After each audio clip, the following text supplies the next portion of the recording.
Hello, everybody. Welcome back for another episode of Don't Talk If You Don't Know, the unofficial, official power rankings for all things North American team fight tactics. My name is Frode, and I'm your host. We're back for another episode. It's another cup coming up for North American TFT. Join with me, as always, is my co-host, Bryce Esports Lawblum. Bryce, how you doing? It's February. Can you believe it? What a time to be alive. It's February. It's miserable outside in Seattle, but it is wonderful on the server of Teamfight Tactics. So I'm chilling. That's great. Well, we are joined by some other people who might be seeing more fair weather, especially in their competitive play. We have Liquid Kurumx back again, hot off of another rank 1 appearance on ladder, and it seems to be crushing it. Kurum, how's life, man? It seems like you're popping off lately. Oh, I mean, I'm doing pretty good. I mean, I really just want to like bounce back from like my shitty performance last tourney. So I've been putting in like a ton of work to do just that. So that's great. That's great. We'll talk a little bit about that, but we also want to introduce our fourth guest who apparently does not own a webcam. Ooh. Wait, I'm just sitting very still. I see. Well, I'm glad I could hear you very clear through your mask. Souless, how's everything over in Hawaii, man? Oh, it's pretty good. Calm weather. Yeah, good Wi-Fi. Chilling. Good Wi-Fi. Wait, isn't Hawaii known for kind of bad internet? Oh, that thing, not like internet. Yeah. But you said good Wi-Fi. Do you not have wired internet? Like, what's going on Oh, there? I do have wired internet. Just used to calling it Wi-Fi because this guy in my lobbies recently has a name talk about Wi-Fi, and then he's just living rent-free in my head. Okay. So the trash talk begins a little bit early. Let's actually talk a little bit about some of the tournaments going up as this before we kind of go into like what's happened in the previous tournaments. Kurum, you talked about last cup, right? Before the previous episode that we covered was Defender Cup.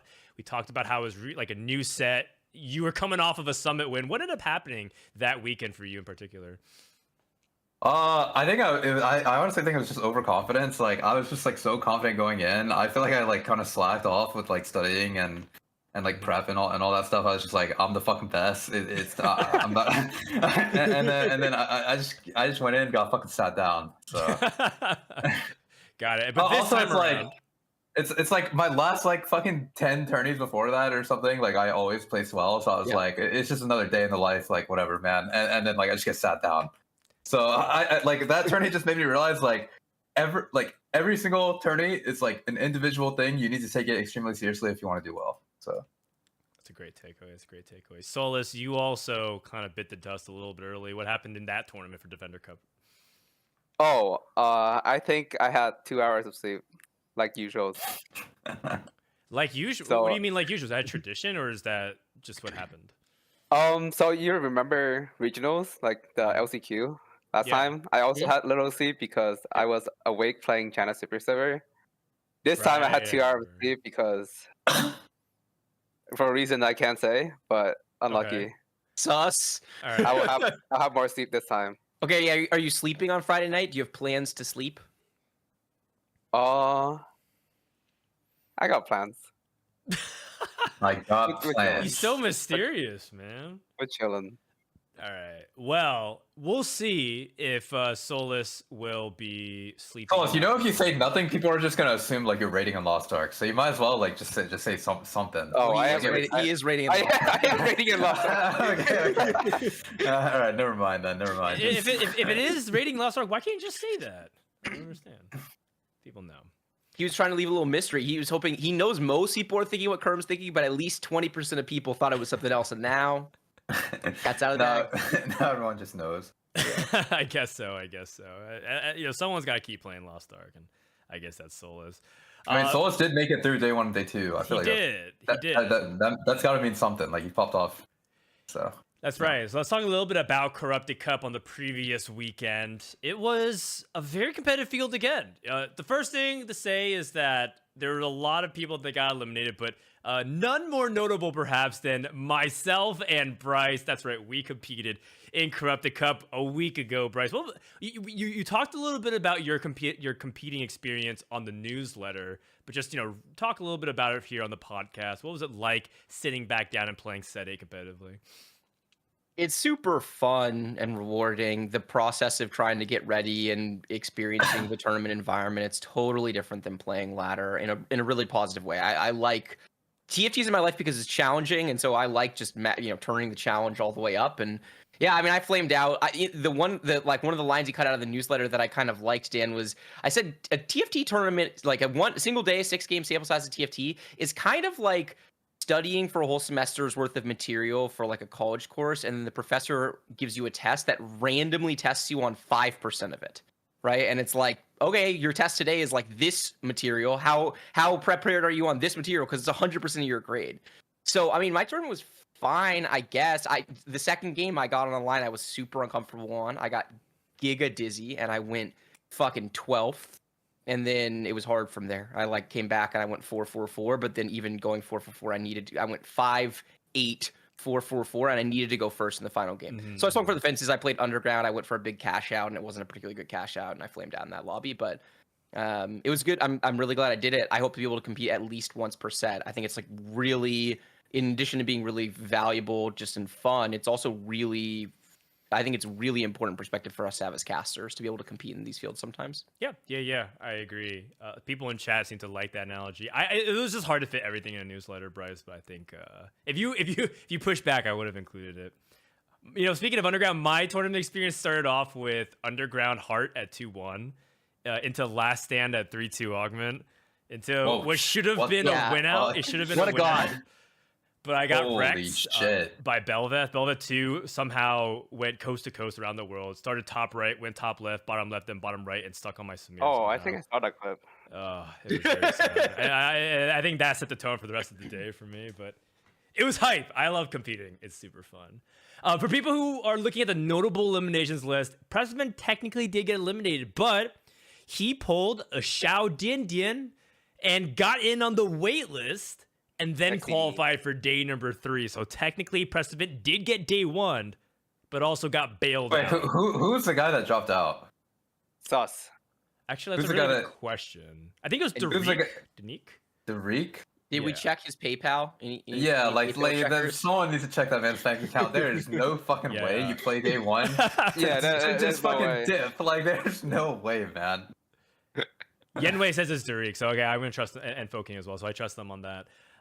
So yeah, it's really interesting to see it, but also we lost some other pretty good notable players, right? Looking at Kyvix, who usually farms these first weekends, but Ram Kev also had a lot of who's back, by the way, his first TFT tournament in a couple of sets now.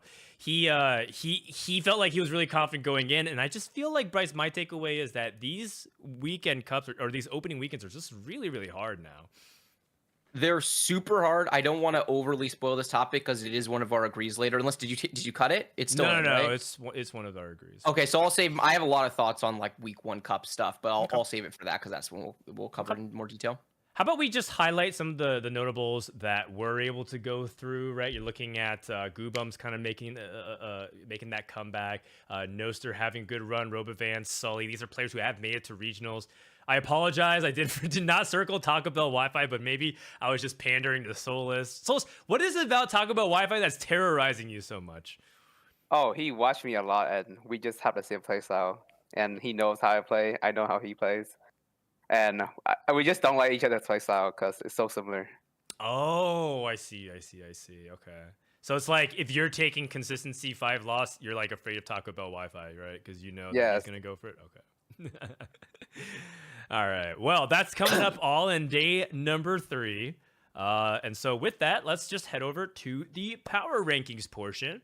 Now, with the power rankings, we always cover who didn't make the list at the very beginning, which is the snubbed list.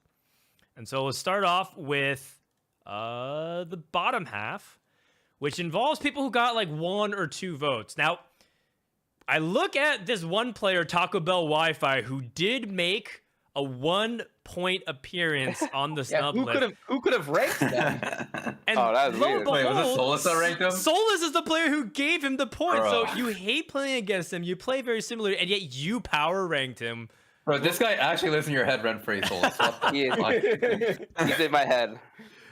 Yeah, I'm trying to understand this. Is this a troll vote? Is this something that you actually believe Taco Bell Wi-Fi is capable of doing well in the field this weekend? Oh, he's another version of me. You'll see this Okay. weekend.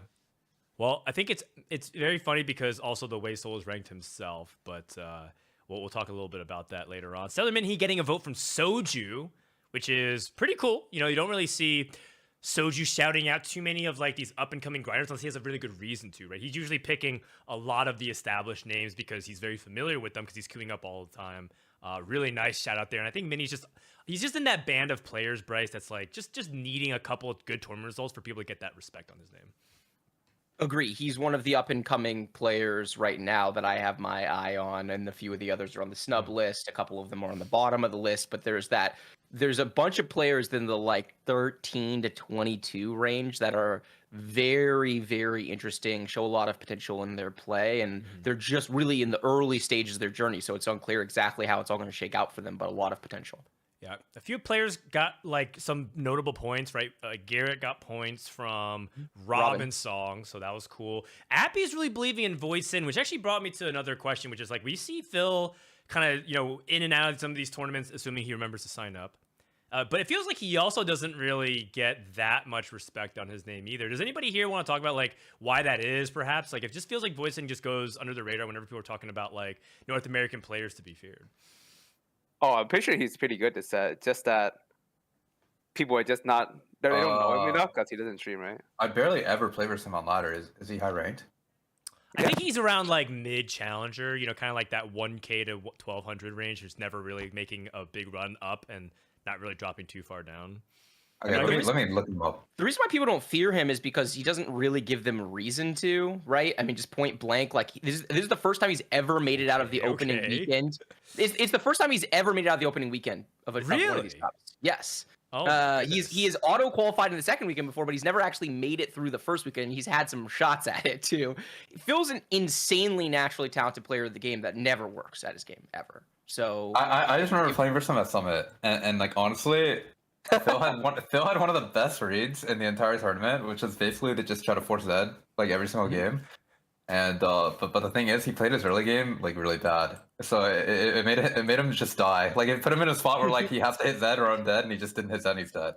Yeah. So I mean, his read was really good, but yeah, he couldn't really get to where he wanted to go. I think that with Phil in particular, it's kind of like what Bryce said, is that if a lot of other players are adding more to their game, right? You even heard from Kurm at the beginning of the show. He was taking it a little bit easier because he had that confidence, and he recognized he needed to go back to the grindstone, study, watch, think, analyze, review. I just feels like I don't really see that coming out from Phil. He's not publicly, right? It doesn't.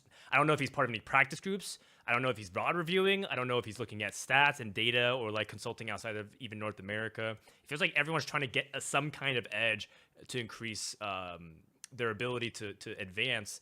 I'm not sure what I'm seeing out of Phil, but it could be that it's all silent work that is just not being surfaced. So I hope I'm wrong. Bro, I'm pretty sure he's just chilling. Like, like he might just fucking hit, you know? Okay. All right. Like I think he's a solid player that like, you know, can contest other top players. So it's like he might just fucking hit and then it's lit, you know. He's really good, to be clear. He's just kind of making it up as he goes along, and he's really good at game. He's played for a while, so sometimes it works out, but not always. Yeah. I don't think Phil's sitting there studying hours of odds and stats. I could be fucking wrong, but he doesn't seem like that kind of guy. He's like super laid back, super friendly, If you gave over under on an hour of like actual prep for this tournament, an over under, I would take the under on an hour of prep for this tournament. Yeah, I would take the under. Yeah, like ladder games aside and streaming aside. Yes, agreed. Let's talk about the other half of the list. Oh, shout out to Sully, by the way. Spicy Appies and Sully have kind of this connection, but you definitely know that he's a player that can do well, given his run last set at regionals. A new player kind of emerging on the list. We've seen him a lot in chat. You may have seen him competing against your favorite player, Knick-Knack, kind of getting some votes here, which was also pretty interesting to me. I don't really know much about Knick-Knack other than the fact that they're in chats all the time, like talking to people and also grinding a lot. So yeah, that guy's always in my chat. I play for him a lot too, but I don't know much about him. For what it's worth, the player that gave him 5 points, no one else voted for him. It was one ballot. It was Setsuko. The last time Setsuko gave an outstanding vote like this was Weijian Iverson, who now is making these ranking lists pretty consistently. So maybe perhaps Setsuko. Okay, but Weijian's actually a fucking beast. Like, come on. Like, Weijian's actually a beast. Put some respect to my boy Nick Knack's name, Kurum. Oh, but I mean, I don't know him like that yet, but maybe he's a fucking beast. I don't know. I mean, Weijian was actually sleeper as fuck though. Also, that guy like solo won me a fantasy draft once. That is true. That is true. I remember that. Weijian. Oh well, look. The reality is, it all starts somewhere. Like, not everyone just comes out the gate being power ranked at the top unless they were there at the very beginning, or they just had like kind of an explosive result, and those are always hard to maintain. So we'll see. Nick Nack at the beginning, Cottontail. It feels like this was like respect votes because of how well he did previous event, but by his own admission, Cottontail has been a 4-1 player. He didn't even think he was going to do that well in Defender Cup, but he was like playing fast 9 legendaries almost every game and successfully hitting. So we'll see if he's able to keep that momentum up. Newly rank 1 minted player Yogurt, by the way, getting 8 points. It looks like people are giving him votes based off of ladder prestige. Robin put him in the top 10, Bryce. Person giving him votes. All 8 of Yogurt's points are from Robin. No one else. Really?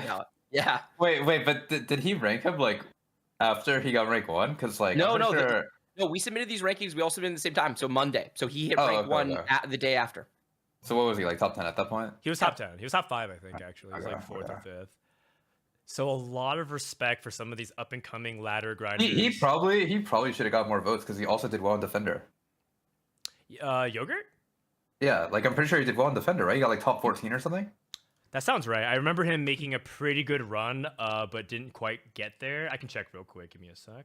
He's good. I was really curious. I watched his stream the day he hit rank 1. So I watched him play 5 games, I think. Very good macro play. Some really interesting moments. Like he had a game where he was playing around Blitz Hook and Zephyr and like smurfing on people. Like he owned people with this combo. He pulled a top 4 from way out of his ass with like the all 2-star version of the recon board, like no 3-star backline, no 3-star frontline, and he got 3rd that game purely off of like sweating his micro. So there's potential, but there were also some games where it was just like not particularly clean, especially in the early game. He did recognize his mistakes. He'd be like, "Oh, I fucked this up," and then he would lose the fight. He'd be like, "Okay, that's a this stiff." Yeah, I mean, I this is the first time I ever watched him play. I won't rank people that I haven't watched play. So if he pops off again, I'll study his VODs this time around, and we'll see how it goes. Yeah, we'll see. We'll see. Yogurt got 13th at Defender Cup. Thank you, Yenwei. This guy took Zephyr and Blitzhook. Yeah, he's going on the list. Your top 15 list. That's what I'm hoping. Harrison, he was sweating for his first ever rank 1 push. I respected it. He was like, I think the only way I can get he like took 4-2 Ornn, and he was like, I think when he got off for Hook, he's like, I think this might be the only. Oh nah, 4-2 Ornn. Yeah, 4-2 Hook. There's no way, man. That's another mark. Dude, there's no fucking way. I actually see like multiple people do that on ladder, and I just think to myself like, there's just no way it's ever correct, right? Like, there's just no fucking way. Like, they didn't have a better option. But yeah, I see a lot of people do it. It was really close. So he made it to the second to final lobby, the penultimate lobby, right behind Boss with Skills, Kyvix, Clear, and Juke U. That wraps the players who are just outside the top 8 final lobby. Ripple Overdrive, a player that's been getting a lot of respect, particularly from Iniko. Iniko says that he is, quote, the biggest Ripple Overdrive fan on the server. Why is that? Do you know, Bryce? I feel like you would know this story.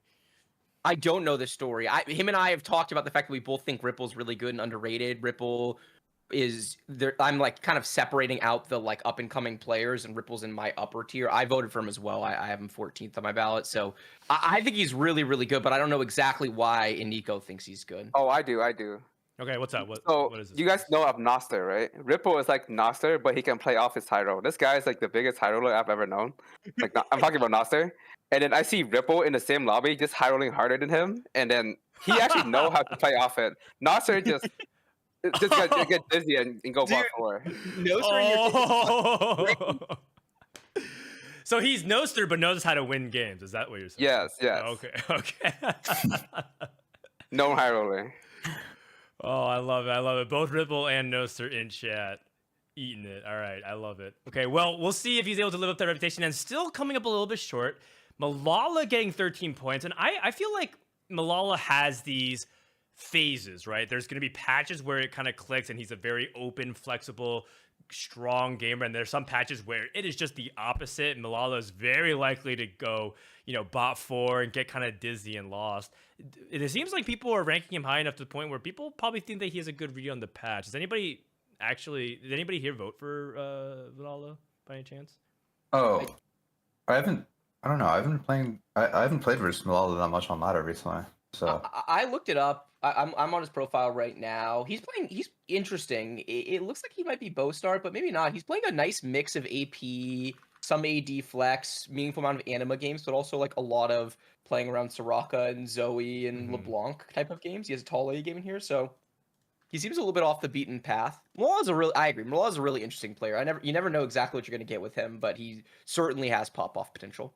Yeah. Wait, who's in the study group besides Malala? It's Stellar, Malala, and who else? It's a lot of people at this point. So it's like Weijin and Clear. Weijin and Aniko, right? Yeah, Darth Noob, Zell if he's playing. There's a lot of people. They all have like a pretty similar playstyle. I feel like they're like very flexible players. They're like willing to play a lot of different comps. So that's a good one. That's what they want you to think, Kurum, and then they're gonna 20 out of 20 something. I mean, the thing is, like when I go into a game, I feel like I'm very open to playing like almost any line that's like meta. But dude, like if you don't get the fucking spot, like don't you just have to default AD flex? Like the game's not very good. As soon as you like start having to play for tempo, you pretty much are just defaulting AD flex.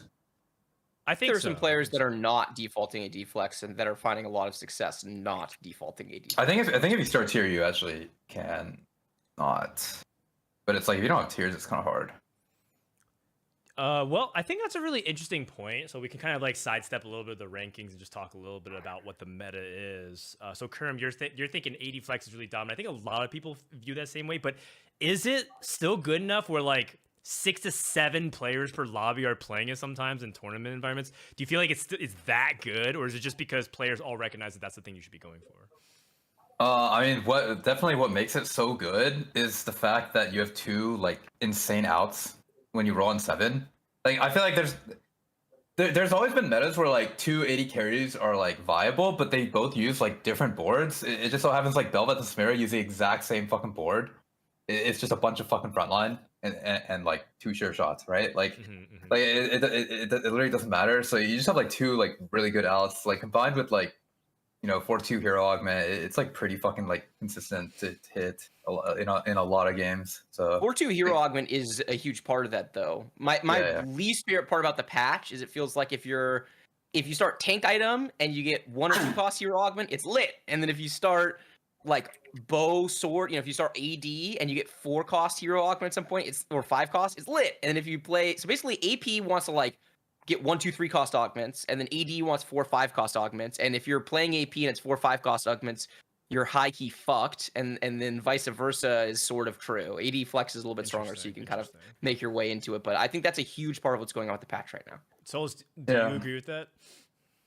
Oh, I just play whatever my hero augment is. So don't you still play like Viego and shit?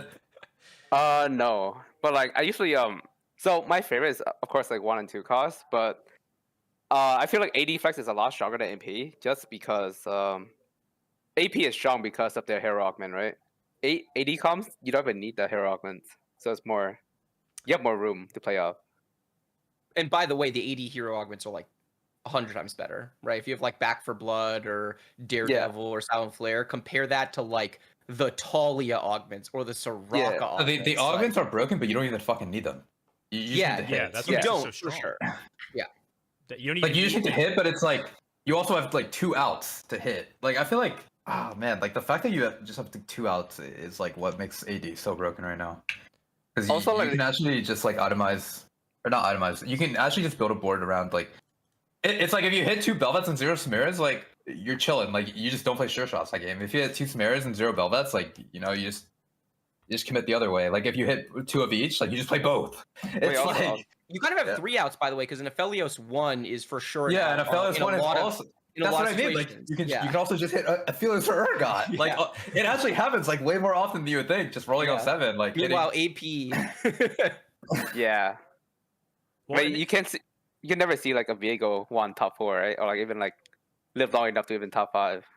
interesting. AP, you actually need 2-star. You are Oh, the yeah. Viego master, Souless. Did they changed some of his like targeting in terms of like how Oh he's yeah, he's going to be buggy. damaging? Is that better, the same, or worse in your opinion? Well, he's buggy in a way that benefits him right now, but he's still like just getting railed by AD comms because like the AD comms is just so overtuned, and no one balances back from blood augment. You can just play 2 belt with 1 and get a free top 2. Yeah, What are even the numbers on back for blood? Just like 60% omnivamp for free. I think it's 50% and it's like tripled or something like that when she's under a certain threshold. But regardless of what the actual numbers are, I might be mistaken on it. Make no mistake, a lot of the rankings that you see as to transition back us to being on topic here is you might see players rank others lower because they're like, man, these are AP players, right? Like Ramblin is not joining us for week 3, but if Ramblin was here for day number 3, I'd probably put him a lot lower than he should be because I just think the kind of trees and the style of play that he likes to engage in is not that strong. So it'll be really interesting. And with that, let's go ahead and look at the actual top 15, which is topped by Dish Soap, who almost had unanimous number 1 votes, except for one person. Goobums ranked Setsuko first and Dish Soap second. So very close to unanimous, which I think we've still never had, Bryce. It was very, very close. But that sounds right to me. I think most people just agreed this is a patch. You have to know the spot. And there's almost no player better right now that just understands spot recognition, especially on like a 2-1 hero augment, Bryce.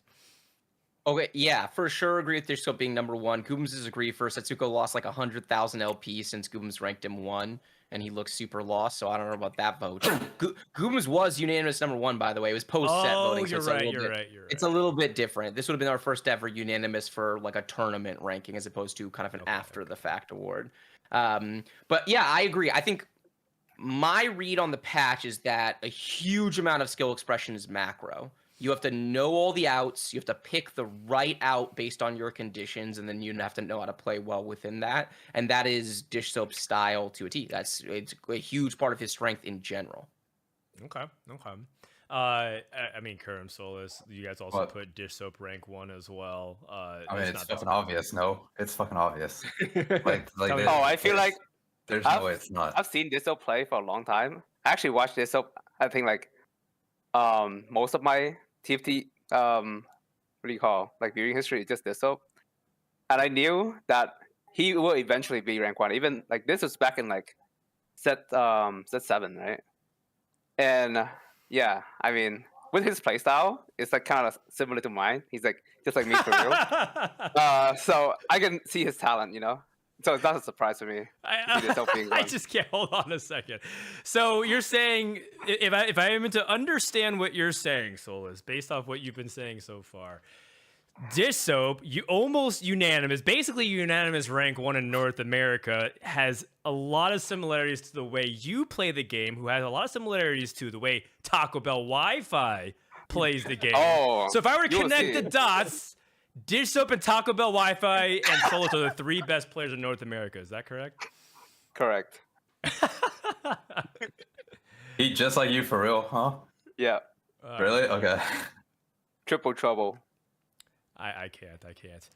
This is the highest Robin song has ever been ranked in DTIYDK, to which prompted Robin to tweet about it and say, "Now I am cursed." But I do think this has been a long time coming. I feel like if you look at tournament results, there is nobody more consistent than Robin across all tournaments. Like, you can look at people who are consistent maybe in like the big things like regionals or mid-set or even the World Championship. But in terms of North America, like Robin's just always there in final lobby, no matter what, Bryce. Always there. His consistency is insane. And also this patch sets up super well for how Robin plays. I refer to his game as flowchart TFT. He does a ton of thinking out of game. He's a really thoughtful stage 1 and stage 2 player in particular, and he's just is very clean in a bunch of very small decisions early in the game that set him up onto a path on which he can find success.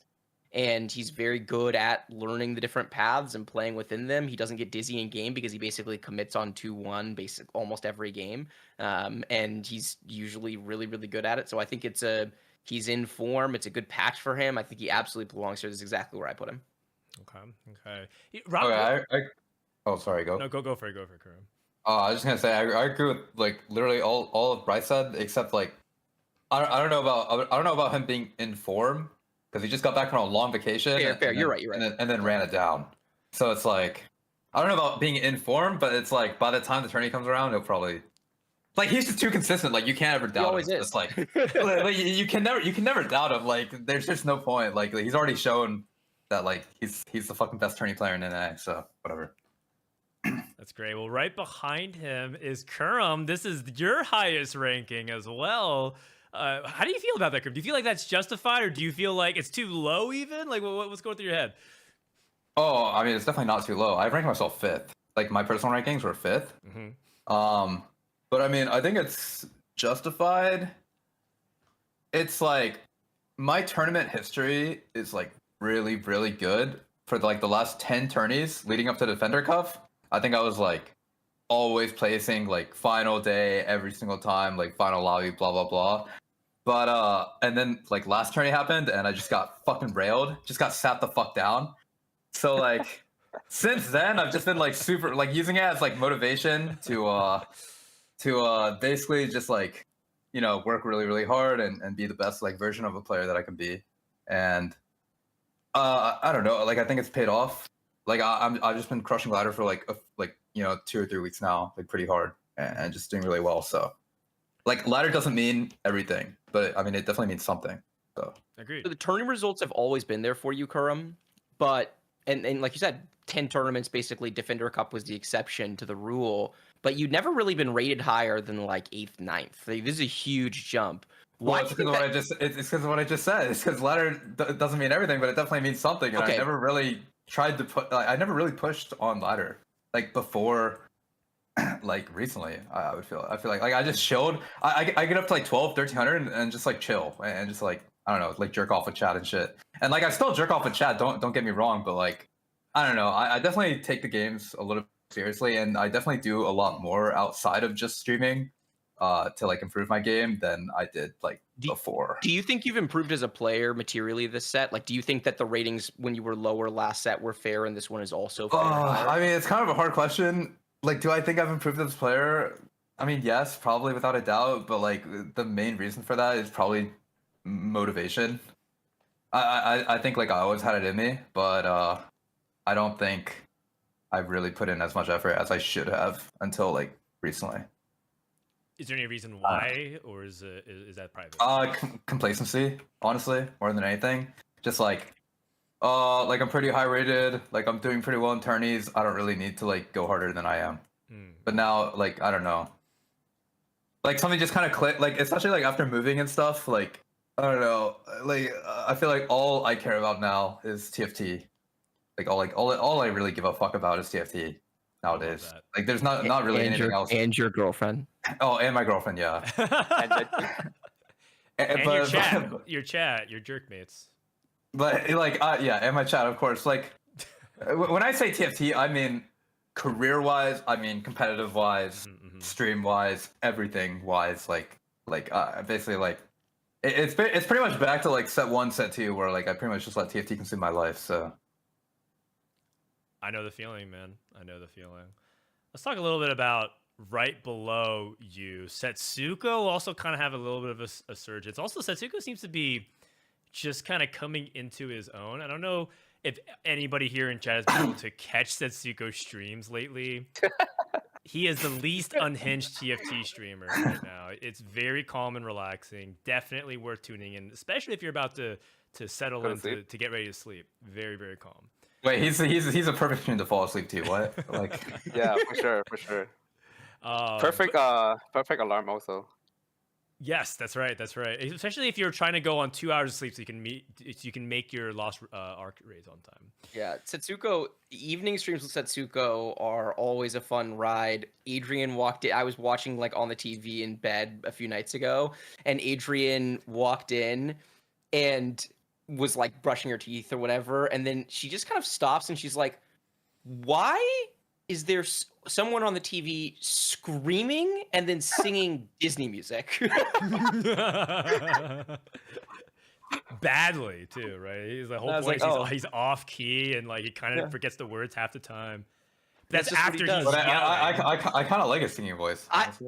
I really enjoy it. His playlist is like all like random dance music and then Disney Yeah, Disney with music. I'm here for random it. top 100 billboards from like the 90s and 2000s. Yeah, it's great. With Great random playlist. Polish music. Mhm. Either way, if you're not watching some of Setsuko's stream, you might be you might be missing out on some of the hot TFT streams happening, at least in the English language. Definitely check it out. And it's reflected that it looks like people feel like he's got a good read of the patch. That was before today, where Setsuko ran down like 400 LP and has now started asking people like Soju, Milk, Prestivan for assistance. So we'll see. I don't know if people actually feel like Setsuko is top 4 right now. Do you, Bryce? Do you feel like Setsuko should still be here if you read the rankings? I would not put him top 4 if I read my rankings right now. No. Okay. I'm not sure exactly either, but you look at also the people around him, right? Let's look at Sox. Sox, a player that I feel like people are just moving him lower and lower until he's able to kind of post that result. But everyone knows still one of the most insane players to ever pick up TFT. Has been playing a lot of the Anima squad line, which I think is kind of unusual. Kurumx, Souless, have you been keeping tabs on Sox and like how they've been playing Anima squad? Yes. I've been playing game night with him. He can never be bad because he talked to me all the time, and me, Goobums, Asa, we just know, like, we just hang around the TFT community, right? We know like all the good stuff, so we just share that, and then he can never be bad as long as he just talk to people. Because Sock is more of like the more he learned, the more scaling he gets, right? He's just infinitely scaling, like unstoppable. He's Ginsu Rageblade, but Yeah. knowledge instead of attack speed. Yeah, but an item you actually want to build on more than one unit right now. Fair enough. Kurum, what is it about like the Anima squad that's like baiting Sox and Goobubs and Asa right now? Apparently, but like some people think it's good. Wait, I think it's really good. It's not bait. It's not bait. It's not There's bait. people in Clear. chat right now. Clear says it's bait. There's that's a people clear- in that's a chat clear saying take. Hey, no way. trick or baited by Anima. Wait, But I it's think so- it seems like people dude, disagree. the Anima line is so good right now. I think I know what Clear's talking about when he says it's a bait. It was Anima- already good, and it got buffed. So like, there's no way it can be bad. You just have to play it from ahead. It's actually the best tempo line. I think it's stronger than Laser Core, but you have to actually You need a tempo. spat. You need a Yeah, spat. plus one is huge for sure. I'm pretty sure there is no better line from ahead.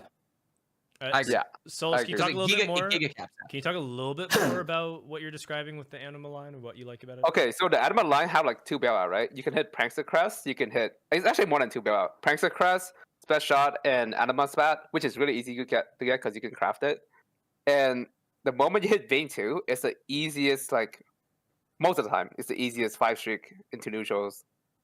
And then you just slow roll on 50 at level 8 or level 7. And you also tax people for hella because Anima is quite tanky. It scales well with Exile and stuff like that. Mm-hmm. And Bane's true damage. You don't really need to prioritize like Last Whisper and Shiv and stuff. So yeah, I feel like that a comp like that with like free scaling is very strong in tournaments. Also, putting Ammo Spat on units is so impactful. Put a Laser Spat on a unit, it's just like, okay, you have another fucking laser, whatever, right? Like, put a That's true. Anima Spat on like half a dozen units, and it's giga broken. It's so good. That's a really good point.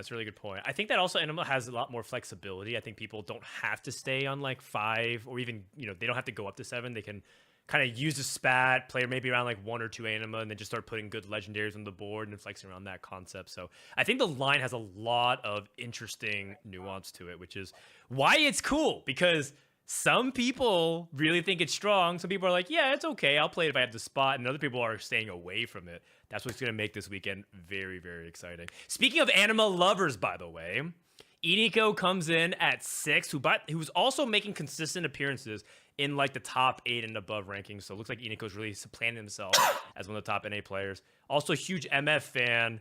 Also one of the few players who really seems to understand admin, which I think is going to be a big X factor this weekend, Bryce, going into who can play off the beaten path, right? Who can play the non-Belvis Samira lines? I'm looking at players like Inigo to make that big wave.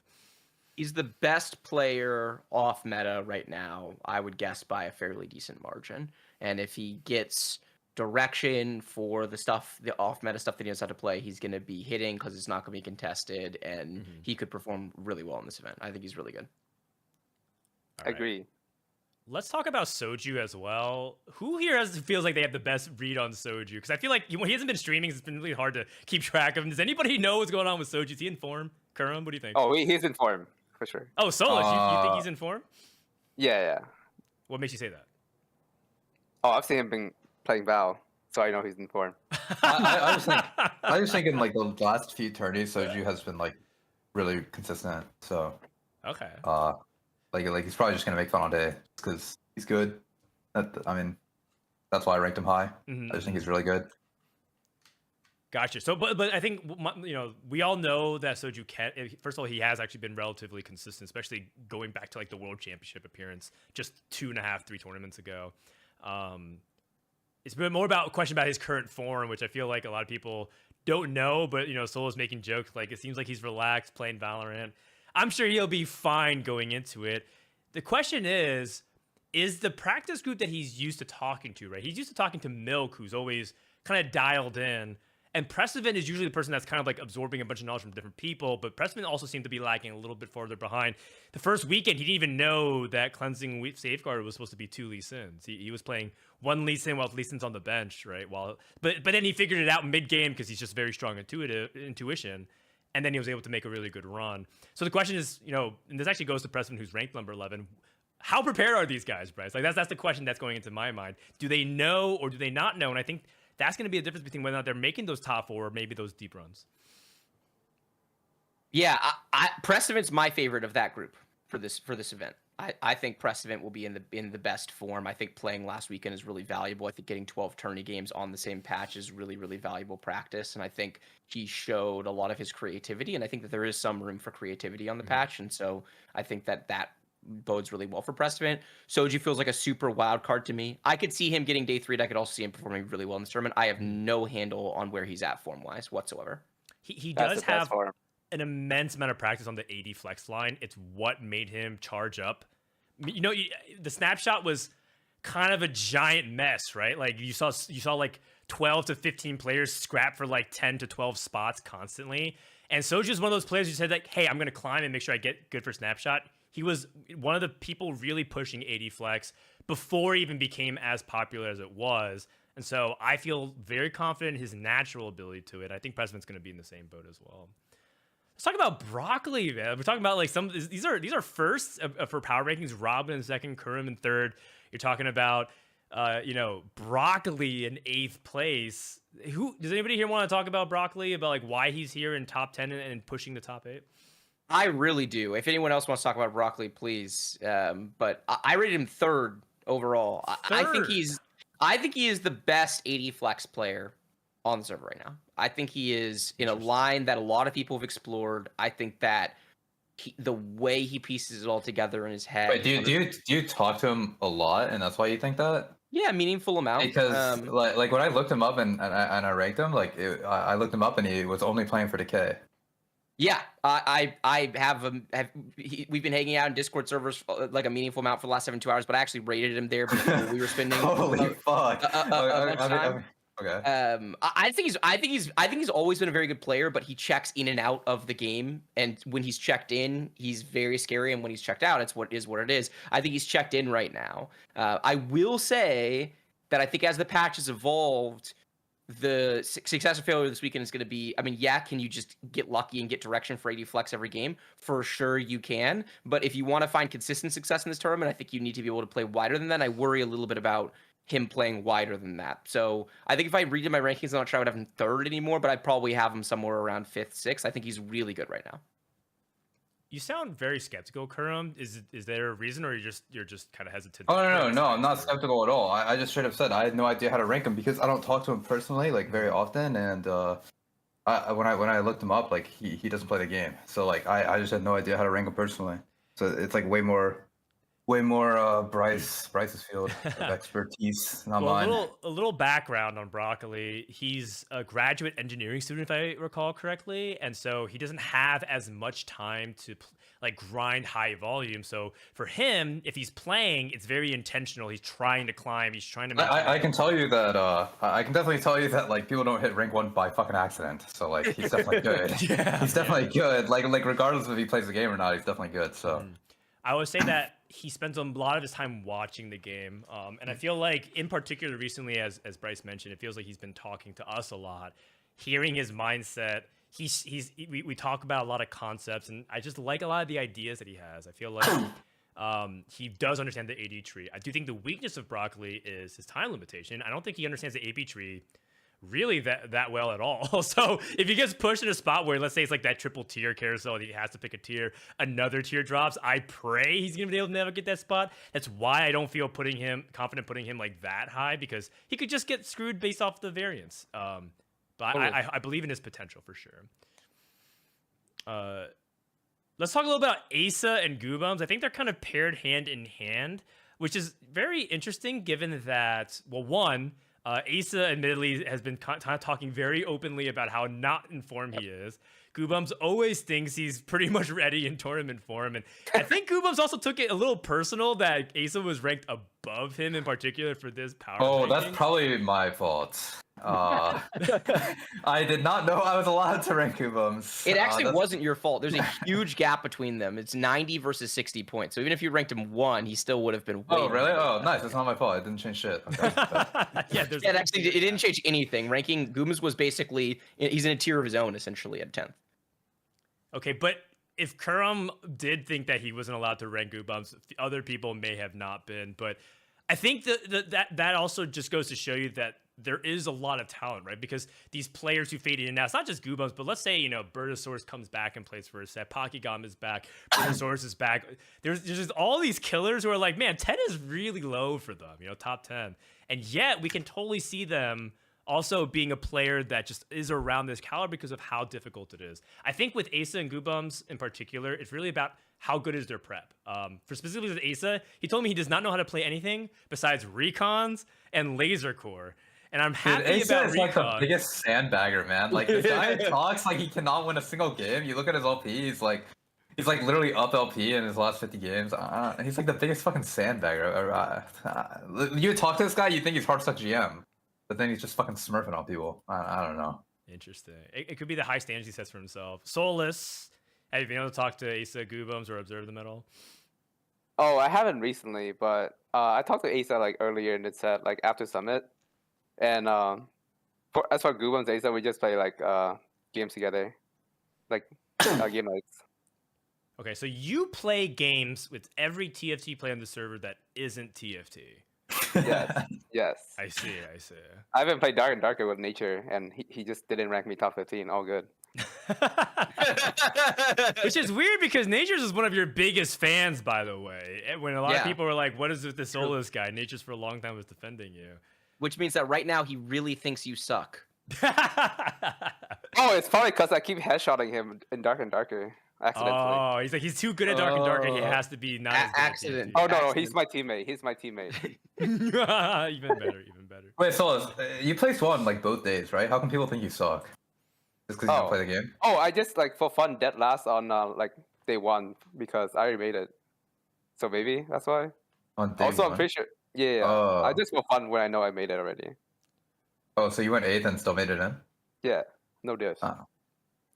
I thought Right, it was that's also noted. partially because of what happened in Defender Cup. I think some people who like took hits there, their stock just lowered a little bit. Oh, true. So, I mean, but it happens because a bunch of people didn't make it through. Like, I mean, Asa also didn't make it through. But he also had a different complication, right? Asa booked like a trip like months in advance, had to move in order to play because he wasn't anticipating day number 1. But Dude, that snapshot was like so fucking tight. So brutal. That snapshot was crazy. That was the hardest snapshot I ever played in. the second snapshot was also really crazy as well. Some players who thought they were saved went to sleep and woke up and found out that they missed it by 1 or 2 LP because they thought that they were good. That was Spetham and Kyvix, so really, really unfortunate. But Spetham ended up making it, so I guess all was well as well. We talked about Precedent a little bit. DQA. This But how? he keeps making top 15. But And how? this guy just doesn't play TFT, but yet he actually, whenever he's another player that's turning it on when it mattered, because he was one of the players in Snapshot who was outside of it and just said, "Do I need to play?" And we're like, "Maybe." And he's like, screw it, I'm just gonna send it, and then was didn't he able to climb, like, rattle 200 it in one off. day? Yeah, he climbed, like, climbed it all in 200 one day. right? Yeah, he turned on in one day. Yeah, like I feel like 250 LP. that's pretty impressive. That's Yeah. a Giga Jet move, but it's DKA. I mean, isn't this also a really good patch for him? Like exactly the way he likes to play the game is what's going on right now. 'Cause Yeah. he's more than happy to re-roll if it's broken, True. and he will learn that stuff. But he's also happy to play like AD flex. Isn't that basically the patch? I mean, I feel like it's really well suited for him. He has one bot 4 in his last 10 games. Oh He's no, but it's also bad for him because the comps he like to play is gonna be contested. Yeah, but he actually he thrives in that environment. He's like Kiev, That right? is Like true. there are is true. players that do not like being contested. This man, his like burst onto the scene was when Dusk was broken and everyone was trying to play Dusk, and he was a one-trick Dusk player that got rank 1. Like he does not give a shit if you're contesting him on these lines. He's really good at weaving around that. I still remember when Darkstar was broken. This guy just queues up into my game every single game, contests my Darkstar, and then ping my He board beats every you time I get every game. Sarah. Yeah. Yeah, he just play against me every game and contest me every game. Well, yeah, he's a good player, but ain't no way people just rank DK above me.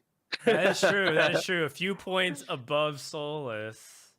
But So Souless- I feel like you should just be happy with your 13, man. Like, Bro, I Bro, suck 13. bro, What? you literally don't play the fucking game, man. Like, what the fuck are you bitching about? You know what happened if I played the game? I would be this so. No, but you don't. Like, what does that mean? if I did, like, what do you mean? But you don't. I so, mean, like, who if there's cares? early tournaments in the set, I will be rank 1. Solus, you know what I Early do? tournament, you went dead last, bro. You got a fucking day 1. What do you mean? Bro, No, You like, guys won early, Summit early, together. Summit. early tournament. Bro, you got carried, bro. Relax. I could carry, bro. We wouldn't even be in the final fucking lobby if it weren't for me. If I didn't pop off on the last day. Oh, I mean, That's you need to pop up. You went That's fucking true. 7th, and then I fucking carried your ass. I mean, Oh, yeah, you I mean- carried most of the tourney, but like, come on, I had your back when you needed it. True. Solus, you know what I do every time I fill out my rankings? I put you in. I literally start. I put you in 10th, and then I start filling out the rankings, and then I figure out how many people I'm excited to bump you down for, and I'm basically like, oh, Ain't no I kind way. of like this player this tournament. Like, oh, I like Preston in this tournament. He's above you. Oh, I kind of like DQA right now. He's above Solus. Like, you just place hold Oh. in like the 15 range because I have no fucking idea how seriously right. you take I it. know If you're what- gonna I- sleep the night beforehand, like who the hell knows? Actually, know why? It's because I get like I'm kind of hard to read, right? Yeah, You can't really Yeah. rank me. Yeah, Yes, yeah. You were Agree, very hard to agree. read. I'm pulling up Bryce's ballot right now. He ranked you 15th. So he started you Ain't no 10th. way. He moved you. I'm- He moved you down for Soju, Precedent, Wage Iverson, and Ripple Overdrive. I Where like did all those Where did I put players. Solus? Where did I put Solus? I'll look it up real quick. Oh, Dan ranked me 10. Oh, I that's ranked you pretty 10th. good. I did. 10. 10 is kind of high. What? I feel like I'm at least 10. Truly. Kurum, you Kurum. put Solus 12th. Oh. That's fair. You put I feel like DQA that's at fair. 11th. Wait, this is exactly their ranking. Ain't no way. Ain't no way. Oh, for real? Oh. Yeah, I you just have the nailed best it. read. You I nailed just have it. the best read. Okay. So why is Solus like this 10th player for you, Bryce? Because he's really good. So there's all it's the same reason why I always want him as the last pick of my fantasy draft every single time. Because for last pick, the value could be infinite. He could win the whole fucking tournament from last pick. Okay, but has Right. that ever worked out for you? Yeah, are you kidding me? It There was a 3-tournament run in set 7 where I got him as my last pick, and he made final day every single time, and I think he top 8'd twice or like top 16 twice. It worked very well. Oh, really? Oh, Like yeah, but then also if you like draft him early, it's fucked, right? Like it's like didn't you draft him #1 overall for our LCQ draft, and he went like That was the softest field on the fucking planet, Bro. and this guy just goes dead Oh. last. we told you Wait, while you how- were picking We him. told you though. We told you though. Listen, Soulless is like one of those units that the more you rely on it, the more it's gonna troll. Like if MF is your primary carry, she's fucking shooting off into the sunset. If MF is your third carry, she randomly does 4K every fight. I don't get it, man. So like Soulless is like that. You don't want to put all your fucking eggs in that basket, but you definitely want him in your basket. Okay. Yeah. He's kind of like Nunu, right? Just kind of there trolling, but then all of a sudden randomly scales and just one shots everybody. It is so cool. Great unit. Okay, right He below actually said he was Solus is Clear, Clear getting a lot of votes, although it does seem to be a trend where players are getting a lot of votes and it feels like their confidence shoots down right afterwards. Clear told me it is not clicking. He is down a lot of LP. It feels like a lot of the knowledge edge is not really like panning out here. He's disagreeing with people in chats about Anima Squad lines. I think if we redo this top 15 today instead of a couple days ago, Clear might be like 15th, maybe not just on the outside looking in. I do feel like he is a player that's being overlooked, though, partially because of just like his reputation. I feel like a lot of people are turned off about like his ego that he brings to the table. But if you're able to look past it, this guy has some really good ideas, and I think he's also teaching a lot of people about lines that they didn't even know how to play. They just think it's broken. Right? Talk about the cleansing safeguard thing. That was like the guys that he was posting. Although I will say that people probably followed the book a little bit too close. Stop rolling to 0, man. When you're going to 6 with cleansing safeguard, you don't need to do that. Clear's good. If he had been playing last weekend, he would have been a top 10 player for sure, maybe even a top 5 player, because he had a huge knowledge edge. And then the field has spent the last week learning all of that, some of which Clear literally taught them, and some of which people figured out on their own, or the data pushed people to figure it out. So I actually wonder what did you why just type in Clear- chat? Oh, Clear's the NA Gunmei. What does I that think mean? Explain. Oh, like It's a great analogy. they have a lot of like thoughts about the meta, right? And they like to start argument because they want to understand other people's like perspective. But a lot of time they have like some really bad take, but like that's not a bad thing because they can learn a lot from it. Yep. And then I see Clear and Gunmei just argue all the time in lobby too. So I've never thought about that comparison. It's brilliant. It's exactly what it is. N.A. Gunmei. I love that. For people who don't know, Gunmei, also a very outspoken Swedish player. oh, he's popping up the set too. Yeah, he's good. He's popping off, so we'll see. All right, we'll see if whether or not Clear can live up to some of the expectations he has on himself. But there's also a player that's been getting more and more expectation. Wajan Iverson making another appearance. He's had really good string of tournaments in a row now. I feel like Wajan is a player who's really much established himself. And at first, look, I'll admit, man, when people were first putting him on balance and stuff, I wasn't sure if that was like kind of a joke or a meme or just like maybe like watch out for this guy. He's just like the biggest high roll in the server. And just like the more I look and examine it, there's some good elements there for sure, Bryce. Really thoughtful player, shows a lot of potential on the top end too, in terms of like doing creative and interesting things to outplay his opponents. Currently my front runner for the award that went to Rain last set, the award that went to Ace of the set before, kind of the person who takes the field by storm. That's Wajan right now for me. Okay. And I think Ripple and Bosso skills are probably also in that conversation. So you telling me to bid him up? Yeah, bit away. Him up. Sure. Nature's ranked Wajan 9th, by the way, pulling up his ballot, just to kind of show you. So there's some people who really have a lot of faith in him, giving him some big time points. By the way, just as we close up this segment and we head over to the agree, you can tell that we don't have like the normal graphics and whatnot. We did a revamp to the website, esports.gg/TFTPR. It would do us a lot of help if everybody here in the chat just maybe even just clicks on that link and just goes and visits it, because they're not getting anything from us other than traffic. So if we want to show up as a scene, esports.gg are putting together like all this different content just for us because we asked them to. I think they're also going to try to put out TFT guides. I think they're looking for high elo players to write TFT guides. So if you're a challenger player on North America or any server and you want to get paid for writing TFT content as a side thing, just DM me or Bryce and we'll get you connected, because they're looking for people to write. They've had Inigo write for them in the past. They had Riley. You might know them as Jirachi. They wrote for them in the past.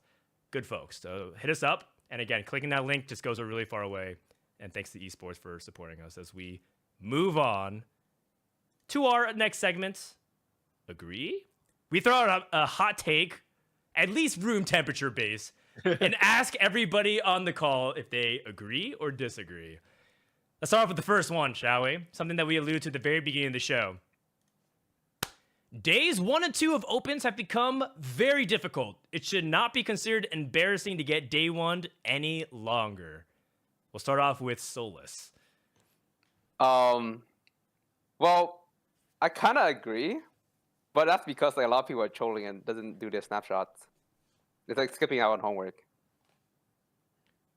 Interesting. But the reality is there's only so many slots, so not everybody can make it to Snapshot. So it feels like it's always going to become this case, don't you think? Well, yeah, but like I feel like a lot of people are getting lazier for these snapshot. No cap. Oh, interesting. Why Or do you like think they that just is? don't have enough. They don't have enough time like anymore. Like the old players, like they have like school or like yeah, things like that. Okay. It's All just a right. lot more grinding because more people are taking it more serious. The old players. The old players, oh, All right. Kurumx. Uh, I mean, this question is kind of hard. They become very difficult. I don't think it's become very difficult, but I also don't think like it's embarrassing. Like fucking embarrassing. Like nah. Like there's no like TFT is way too high variance for it to just be called fucking embarrassing. But no, I don't think it's difficult. Like the thing is about these opens is like the field is so fucking soft, and the more Cap. important thing is that you're playing on like a brand new patch usually, and if you have good fundamentals in TFT, I think like a good player will always play like a lot better on a brand new patch than like a random GM player. Like a lot better, like a lot better. Like if you actually have like good fundamentals. So. Okay. Like GM I think it's way players, harder. Like obviously like day 3 and 4 is harder because like there's better players, but it's also harder because everyone has had so much time to learn what's broken and what works and what's fucking shit and what is cracked. Like that's also another reason why day 3 and 4 are so much better or so much harder rather. So I wouldn't call it hard. Okay, But- so ultimately, though, is that where you disagree? You disagree with this because you don't think it's hard. Yeah, I disagree because it's not very difficult. Okay. Bro. Okay. You have no experience in day one. I mean, I did day 1 and 2 once, and it was easy. When was that though? How long ago? Last set.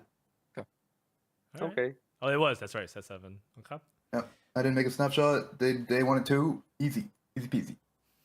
All right. I nice. agree with this statement for what it's worth. I think that the fields have gotten dramatically harder from set 7, set 8. Just that short period of time. I think that I'm not saying that I think that it is like hard. It's obviously nowhere in the world, in the realm of like a regionals, right? Or like an invitational where you just have like 16 elite players battling it out.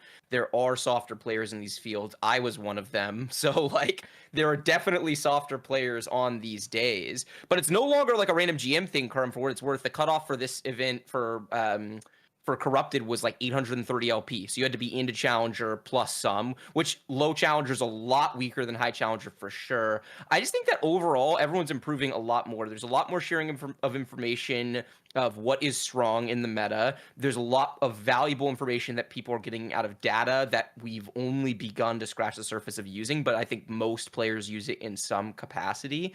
And I think that the opportunity for the best players to get better, you're operating at the margins, right? You're like at the on the other side of the bell curve. Whereas this group of people still, like, I get much better as a player every set.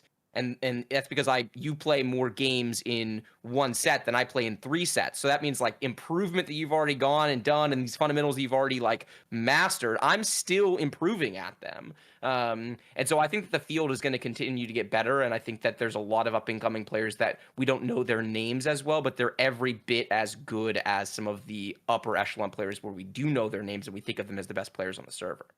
I mean, you're gonna keep getting better and better, but like everyone's gonna keep getting better and better. So Really? I feel like it's all relative. Like Yeah, I think the gap is three closing. and a half years ago. I was a Challenger League player. I had like 2 accounts, like 700 LP. If I go back to League now, I'm gonna get shit on by like Diamond players, like without a doubt. Like not only because of skill decay, but because like Diamond 3 years ago is not Diamond today. Like the standards are way higher, and it's gonna be the same with TFT. Like we're gonna look back on like set 8 gameplay and set 13, and we're gonna think, holy shit, we are so fucking bad. Yeah, we think at set 3 Yeah. and set 4. Man, we were so bad at the game back then, and we still probably are. This is for sure true. We as a whole are going to get better, but I think the gap is closing, is what I'm saying. Maybe. Okay, well, so Bryce agrees with it. I agree as well. And I think maybe it's because Bryce and I are coming from the perspective of players that are kind of evenly matched against a lot of the people in days 1 and 2, right? It's basically our skill tier. We're not as good as Kurumx and Souless, who they are a cut above the players on average and should easily cruise the field, assuming everything goes well. But it just goes to show you the number of players that want to try their hand, and they're at a baseline competency level. And I do think that that's it's a good thing that the opens have become very difficult, because it just shows that North America is growing competitively. And 2, I just think that like getting day 1 is something that's going to happen to everybody. Look at Asa. He's a really strong player in general. Yeah, he's slow to start on set 8 in terms of like getting the results that he wants. I mean, he's even joking in chat right now that he got worse from set 7 to set 8. But I think that it's just TFT is a really difficult game that you can't always have your grasp upon fully. And I mean, look at Kurumx, right? Kurumx last tournament went in really confident, and then he just got smashed, and he came back, and now he's rank 1 and top 3 in power rankings, and very well positioned to do great this weekend. I just think that the difficult part is people are just not understanding, and I think that the only way you can get a good grasp of it is to compete and see for yourself, especially for those who are like, you know, that Masters GM that watch this podcast, that listen to this content. Give it a try. And I reassure you, it'll open your eyes to a new world and might even spark and ignite that fire to push for rank 1 in North America. I agree. I don't think it should be embarrassing. I think making it to day 1 should be an accomplishment. And of course, making it to day 2, day 3, day 4 should be also celebrated. Okay, Agreed. Great. That was our first agree. Oh, sorry. Did you want to say something, Karim? No, I just said agreed. Oh, okay. Thank you. Our second agree is related to the systems changes for this patch. 4 hero augment rerolls has been an overall positive change for the game. Let's start the other way. Bryce.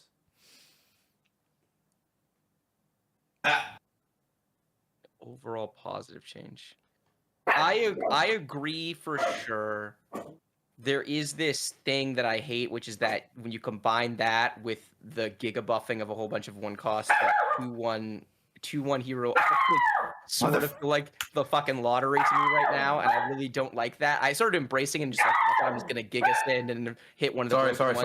that. You're good. Don't worry about Kurumx. So I don't like that part, but I think everything else, it's a win. It was just, we're just more consistently getting like level playing field augments. People are getting the stuff that's good for their line. You have to tailor now, though. Before, if you didn't tailor, it wasn't as punishing because everyone was getting gigabiss on their augments, and you only had 1 reroll, so you had to really think about whether or not it was worth it to use it. But now, if you're not tailoring, it is so doomed.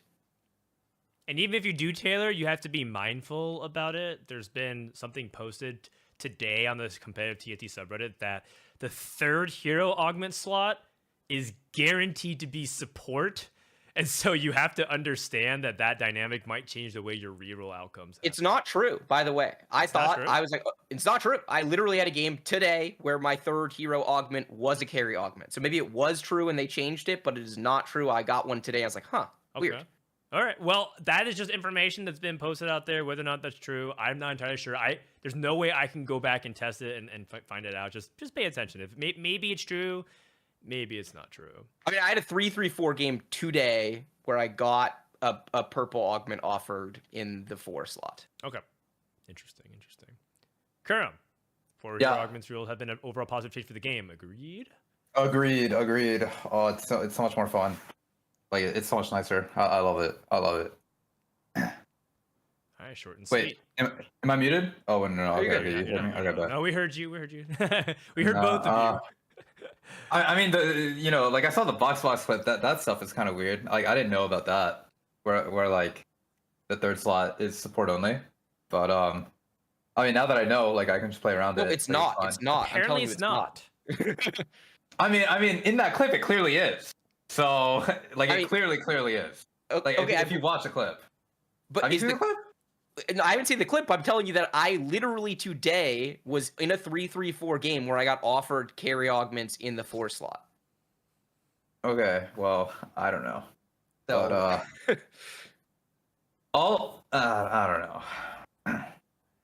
So the thing is, with these augment rerolls, is that it feels like we need to know what's going on. It feels like there's a lot of obfuscation about like what ends up being the rules and conditions that gives you certain hero augments. I'm not even entirely sure if they put out a statement, it'd be 100% accurate as well. I feel like Riot thinks they may understand about like why it happens, but how many times has something happened that's weird and then Mort or Blue Velvet or someone's like, that's kind of strange. We'll look into that. I think Hero Augment tailoring system is so enigmatic that it's just hard for us to even figure out, even if we had Riot telling us. So we'll see. Anyways, not to take it away, Souless, what do you think? 4 Hero Augment rerolls. Oh, I agree. I love the 4 hero reroll. More gamble. That's right. I mean, it also feels like you don't have to just like randomly sack your board like perfectly. You can have a few traits in and not give a fuck. Like it's fine. The biggest adrenaline rush is when you reroll all 4 of your rerolls. So why are you clicking your keys like that? What are you doing right now, man? Nothing. I was just typing in chat. But the biggest it's weird. I don't see anything from you in chat in a while. Oh no, don't worry about it. But like the best feeling is like when you hit the augment you want on your final reroll. Because I was trying to go for constant state guard yesterday, and I just hit it on the 4th one. My God, I forced it. Well, I really don't like pressing the last one because like then it's kind of sus. But nah, just gamble. Why did I get timer for 1 day? Huh? Because I was actually just looking to see if you were active in chat. Okay, it looks like we all agree on this one. This one's not even remotely controversial. Yeah, it's so much better, man. Like, come on, like for casuals, for pros, like for everyone, it's so much better. I would say that just to make a hashtag ad moment, it does feel like really satisfying from Riot's perspective to be so correct on it. When they said 4 hero augment rerolls, so many players were just knocking on their doors saying like, what are you doing? 4 is way too much. Maybe I would accept 2, that's kind of thing. And it just felt like a lot of people were questioning them. It must feel really big, right? Like that had that vindicating moment for Mort and the rest of the team. Congratulations on them. I think that was a great move to be able to salvage the situation with hero augment rolls because it wasn't feeling good for a long time. Yeah, it was a big risk to take, right? And it worked out. Absolutely. Dude, two would be such a bad idea. It would just be like, oh god, two would be very bad.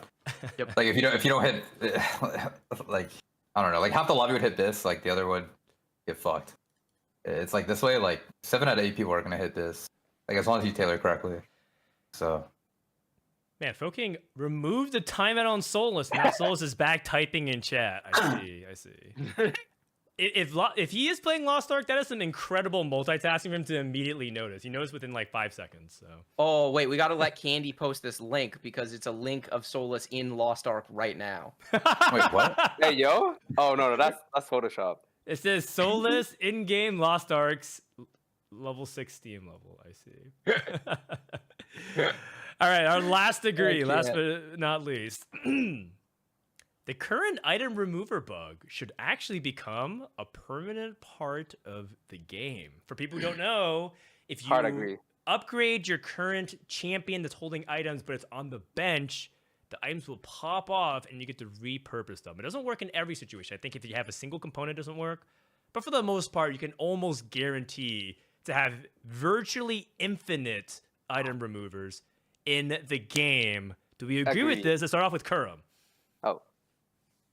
I don't know. I haven't even got to play around with it enough because it's so hard to reprogram my fucking brain. Bro, you did this yesterday. I did do it yesterday with TG. It didn't fucking work. It doesn't work on TG. So it doesn't work with components and with components without a full item, right? But it does work with components with a full item, and it doesn't work with TG. But yeah, like I think it's pretty fucking nice. Should it be permanent? I don't know. Probably not. Probably not. Maybe though.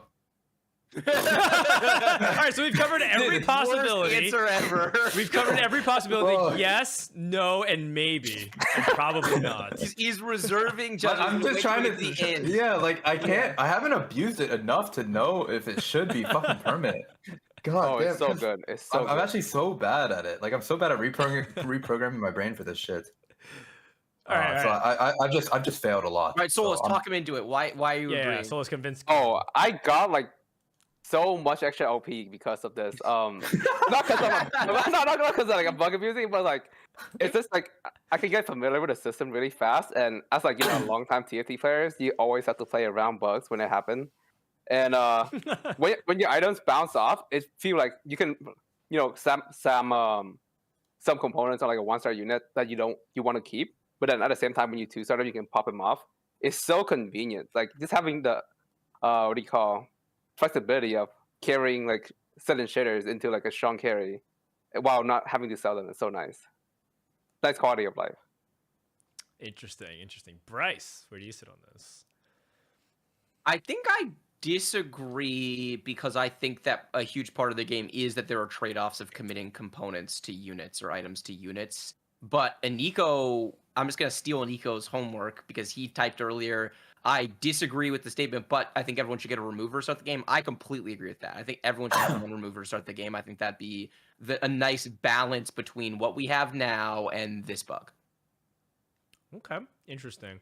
I think I agree with this because I think that the only reason why I like it is because, the reason why I agree is because I agree with Souless that it just is a net positive feeling. And almost I never have any negative feelings about it. Almost like even if I see other people doing it, it's like fine. It's like they get to have a better setup for it.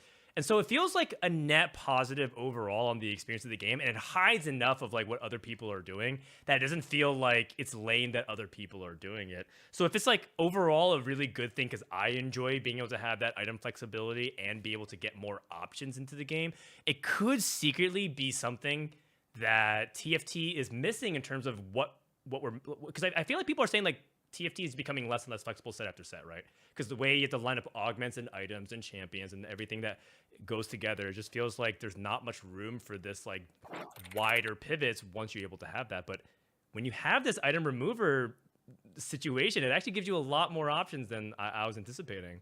I kind of like it so far. So I'm a soft isn't this set? Sorry, isn't this set the most flexible one yet though? Oh, it is. What? Is it? No, it is. It is. Like the more lines you know going into the game, the bigger an advantage you have. That's not flexibility. Oh, it's not? Is that That's flexibility? No, that is just there's the difference between playing flexibly in the game and playing wide in terms of what you're open to being willing to play going into the game. Robin is oftentimes a wide player in that whatever is meta, he's willing to play it, but he's not flexible. He gets into the game, he picks a thing, he commits to it very early, and that's all he's playing. Mm-hmm. Flexible is like the way Socks played set 2, where it's like he was just slamming every item. He had fucking no idea what his front line was going to be, no idea what his back line was going to be. He just figured it all out as the game went along. Mm-hmm. Hero, I think this set would be the most flexible TFT set they ever designed, but Hero Augments completely kills that. So I think that like being forced to tailor, being forced to play around your Hero Augments, hard. Really? Oh, my definition of flexible is just knowing how to play like a lot of different comps. Because I feel like the way like TFT is designed, like the earlier you can commit, like the better of a spot you're in, and I feel like that will never change no matter what. Oh, I don't think. Wait, but I think it can change. I think if you played this, I think if you played this set without hero augments, it was just standard augments on the three times you get off for them. I think. But knowing what you're playing is just always going to allow you to make better decisions.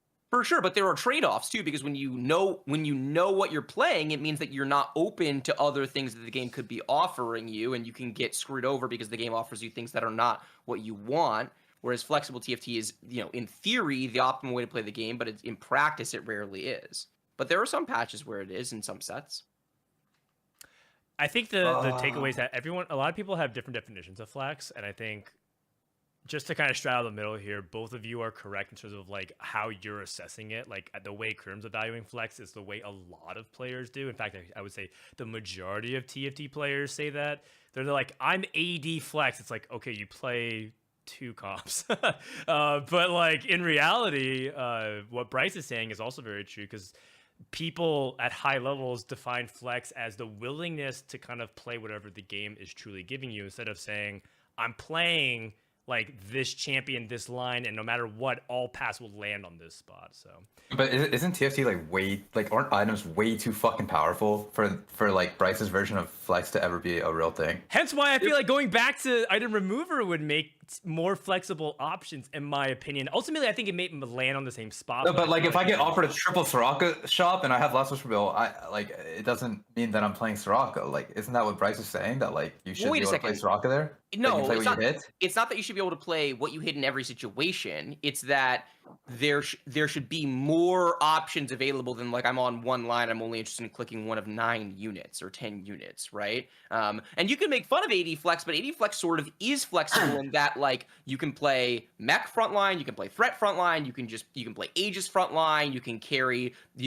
Senna 3 kind of sucks, but like theoretically you could carry Senna 3, you can play around the other sure shots, you can play around Belveth, you can play around Urgot, right? So there is some flexibility in that. Now it's not that hard. It's like probably you're interested in clicking 15 units or whatever, right? It's like pretty straightforward. But that's a small bite of like what a flex line could be. True flex play would be everything, including, by the way, like you have a Last Whisper, you get offered Soraka 2. Well, then maybe you secondary carry Soraka and you put your Last Whisper on an AD unit. Like that's what flex TFT would be in theory, right? And I think that's impossible with hero augments, but I think it's theoretically possible. Like threats, for example, we've never played a set without hero augments with threats, but threats are such a good way of bridging flexibility and TFT together, as are the item changes, by the way, because now it used to be like Gunblade is AP and BT is AD, and now it's not that at all, right? It's like selfish healing plus shielding versus like team healing. Gunblade's broken, so it's whatever, but IE is now an item that you can put on like an MF or a Soraka and not feel bad about. Like they're pushing the game in some core ways towards flexibility, but then hero augments are part of the set, so we don't get to experience any of that. But I think as a community, we should all, like, I'm not just saying this because I think my definition of flex should be the definition of flex within TFT. Now you can argue that. I think what Kurumx is referring to is a different type of flexibility. It's about like the width. To me, line recognition is flex. That line recognition is an important skill, and being able to play all the lines is a really good thing. I can tell you, as long as like items are this fucking broken and like TFT is centered around having a 3-item carry, I am going to commit to a comp as early as fucking possible, like as early as it makes sense, like because that's just like it just allows me to make such better decisions if I already know what I'm playing. But that's the way you approach the game. It's also the way that like Robin approaches the game. It's the way Asa approaches the game. But there are tons of players that don't approach the game that way that I think are more flexible players than you. It's not better or worse. It depends. And this is why it depends a lot on like the patch, the set, the meta, right? It's not that one of these things is inherently better or worse. They're just different. Interesting. I kind of wish this was our agree segment. It looks like we had a secret fourth agree.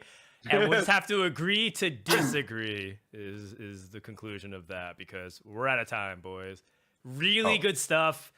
Honestly, I feel like we've had Kurum on twice. I feel like when he comes back one day, hopefully maybe set 9, set 10, somewhere down the road, we can have like an actual formalized debate, because I feel like Bryce would love it to go toe-to-toe in full detail. Because I actually really think that the more Kurum's talking about, I can totally see it from his perspective. And of course, you guys know I side with Bryce on this. And there's also a third perspective. Mortdog has his own opinion on Flex, which is its own thing as well, which I think is really fascinating. But the reason why we have to move on, just Kurum's. So yeah, it's Kurum adjacent. He basically just like looks at lol chess profiles and he's like, look, here's 9 different comps that won a lobby. So Flex TFT is on the menu. Like, no, that's not what that means at all. Sorry, Let's move on. Segment 4, the main event. It's time to fantasy draft. Just a quick recap. We didn't get to actually announce who won last time. Bryce officially won by 7 points. He was so confident because he had all 5 of his players go to the final day. And my boys, Digital Setsuko, made such deep runs to the final lobby that they almost posted a come from behind win. It was really, really close. But we can all agree that Iniko sucks at fantasy. 143, less than half of me and Bryce. Oh, come on, man. Ain't no way. All right, so people should know how this works, but in case they don't, Bryce, why don't you run through the rules one time really quickly?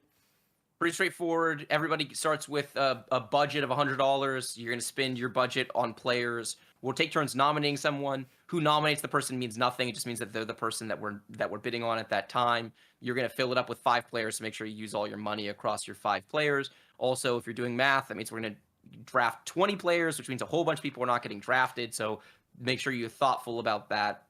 Pretty straightforward. All right. I'm going to randomly generate who goes first. It is Bryce. Bryce, you're going to offer the first player to get bid on. Let's put dish soap up there for 30. Dish soap for 30 on the board. That's kind of expensive, bro. That's not expensive at all for him. If you I'm guys gonna want to post give him a shit dish for soap, 30. No, I it's will not. take it. Please, no one bid. No one wants to split Yeah, it. I'll do 35. Yeah, thank you. 35 for dish soap. I'll push it 36, 36, 36. 36. Bro, I need to buy myself, so like I'm not even allowed to spend that much. That's Says uh, who? Says who? You have $100. You think you're gonna cost 70? No, I mean I know I won't cost that much, but like I don't know. I feel like Bryce could like fuck me or something. Like you know, like if I spend too much here, like Bryce could just fucking snake me out. All right, I'll do 38.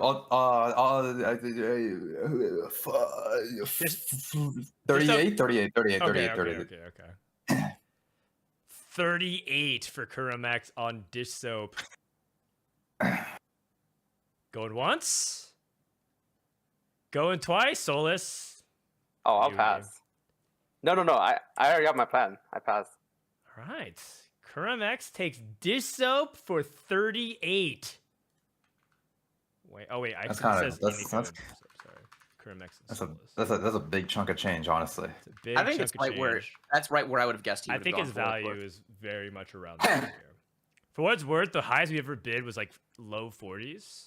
Yeah, it was like socks for 43 for regionals. Yeah, and that was like soju. Wasn't Yeah, even, like- and stocks afterwards with the most stocks take of all time said he was significantly undervalued in that draft. yes, and he proceeded to get day one. I cannot. Almost Like, day one. He barely survived day one and then got eliminated day two. All right, that means Souless, you're next. Taco for Bell nomination. Wi-Fi. Taco Bell Wi-Fi for how much? $1. For $1. That's yours, bro. Yeah. Souless That's starts what off $1 Taco Bell Taco. Wi-Fi for $1. Honestly, this is a Giga Chad move, putting him first, because if you did it later, maybe we could bid him up for it. But like, did people really want to be in bidding up Souless for Taco Bell first pick? No, that's yours. Yeah. I'm not bidding. Dan, you bidding? Ah man, Do it. Fuck him up. It Give- just get feels two. like giving him Taco Bell Wi-Fi for $1 is too good of a meme. I Honestly, pass. Don't let me have my taco, please. All right. Soul to Souless for the first time in DTIYDK fantasy draft. We had a second round draft pick go for $1. Congrats, Taco Bell Wi-Fi. All right. I guess that goes up to me. Let me make this update real quick. I'm gonna put up Setsuko for 20.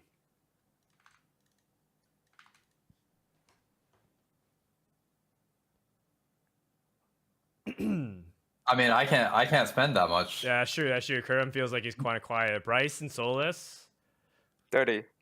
30. Okay, whoa, that was way higher than I thought we were gonna go. Bro, you just juiced straight to 30. Bro, I got $1 best draft. Oh, okay.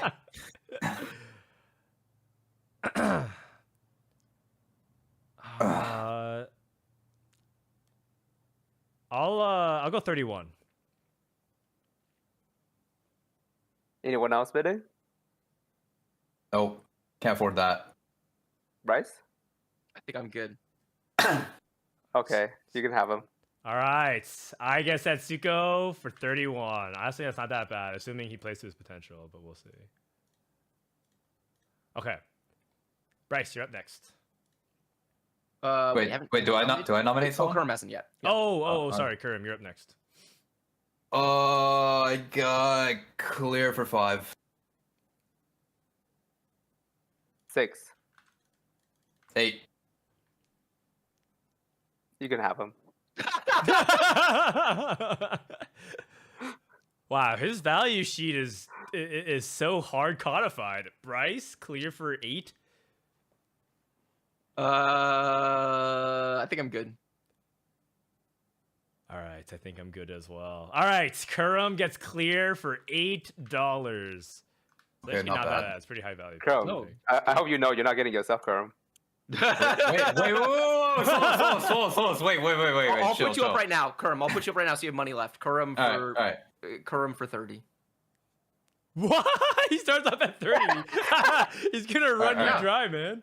No, it's just that you're the third ranked. 35. Yeah, I'll let you have yourself for All right, 35. 35 sounds fair. I'm fucking broke. I'm fucking broke, man. This is Wait. How much does he have left if he gets? Wait, so you're actually gonna bid him all the way up? He has $54. Wait, Souless, don't be a bitch. So he can spend up to 52. He can spend up to 52. Kurumx for 39. No, there's no way. Wait, there's no way. Kurumx, just let him have you, man. Just let him have you. Just carry his fantasy team. No. Then bid yourself, bro. Go. All right, Souless, I'll let you borrow my gems. Just let me have 35. I'll let you have it for 36. 36? All right, 36, sure.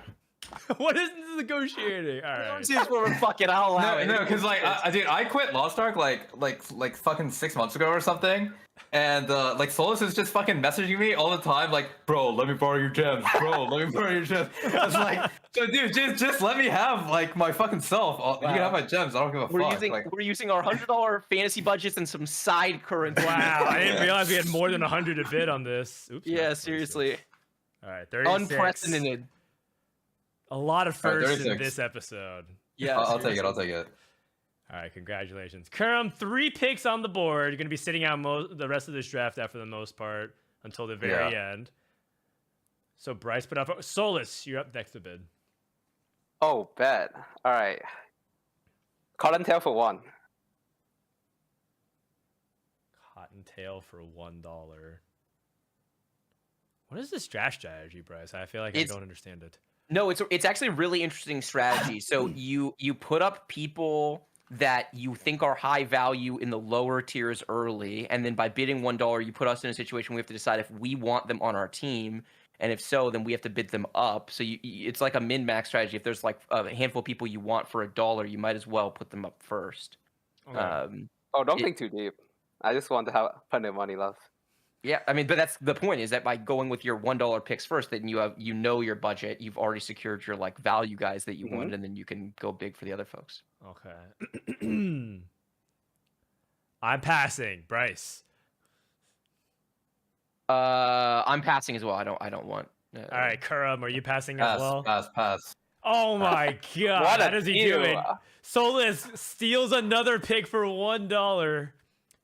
Just for the record, these players, I think Cottontail is worth more than $1. Just about. I feel like the players I am bidding are worth more than $10 each. Okay, my read on Cottontail is like, he doesn't play the game that much or study that much. He high rolled his ass off in the first tourney. He recognizes that he high rolled his ass off. He said it himself. And now he's like being chilling for mid set and probably won't give a fuck. Yeah, that's what I think too. that's my read on Cottontail. That's what you think, right? That's what you think. But as you say, they're high rollers, and I'm fine with high rollers on my team for $1.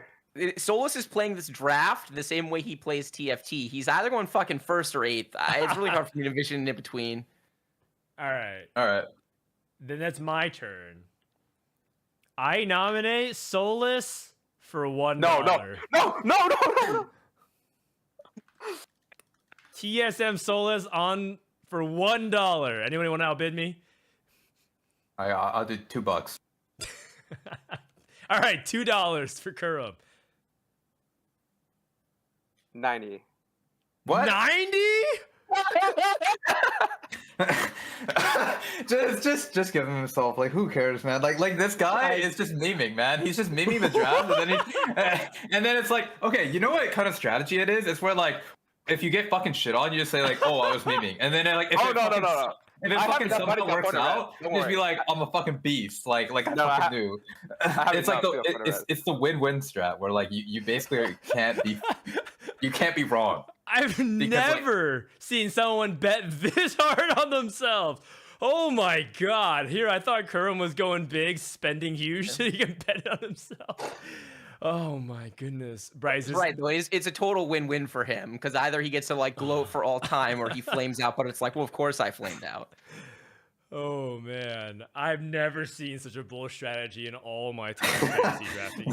Bro. Yeah, and by the way, this is so funny because I really was Nuge posted I was commending his strategy, and now he does this. It's so true. Like it would have made a lot of sense if he had like a handful of people that he really wanted in higher value tier, start with his lower value picks. And then save, but now it's just like, okay, never mind. This man's just fucking playing Lost Ark, and he doesn't give a shit. And he wants the exact list of 5 players that he wants.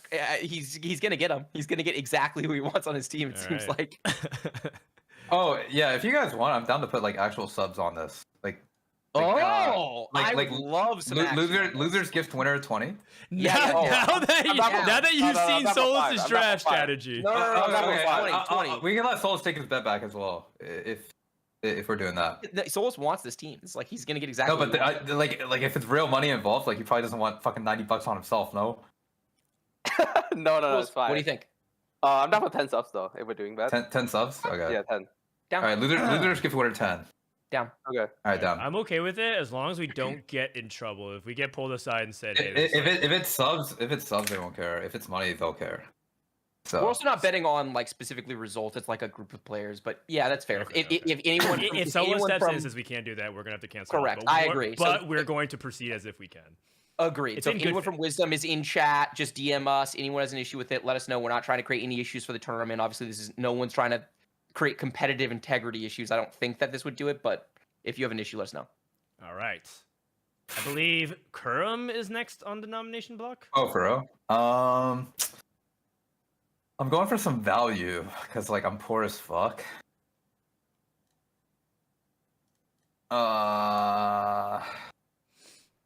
Or you can run up other people. Yeah. Or I could just like nominate someone that's like I think is good, but I can't afford, right? Fuck it, Soju. Okay, for $5. oh, okay. I'll take Soju for 10. Wait, that's what I have. You thought no one was gonna bid on You thought you were gonna get Soju? Soju No, don't worry. Soju, you have $8. You have I know, $8, don't worry. dude. That's more than enough. Okay, Soju for 10. Going once. Okay, 11.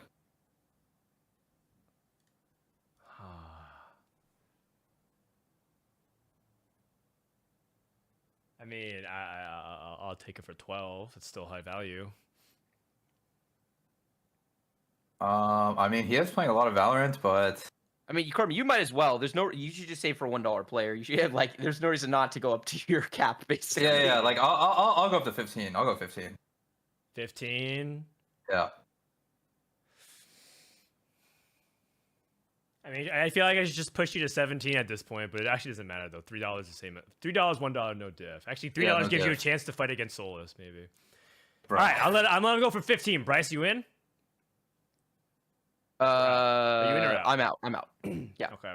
And Souless is out. I mean, you guys basically have the rest. Like you guys get whatever you want now. All right, Soju for 15. Kurumx blew his load. He's at $3. Souless at $8. Soju is off the board. Okay, Bryce, you're up next nominating. This is kind of an interesting nomination spot, actually. This is a very interesting spot.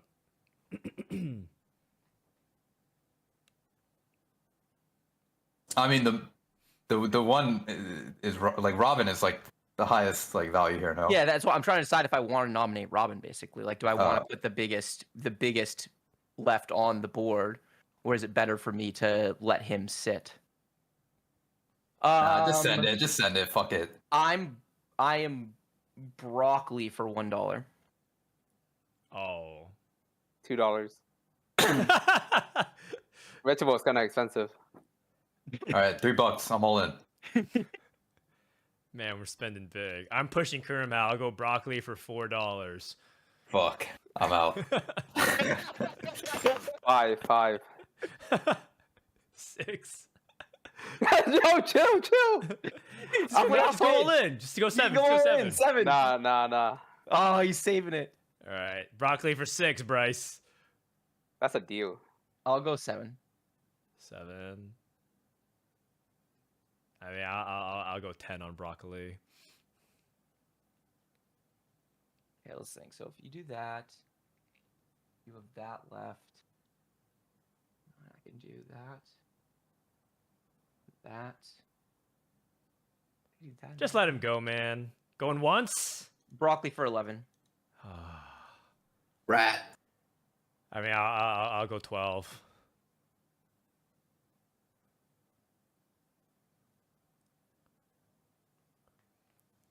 All right, broccoli for 12 going once. 13. 13.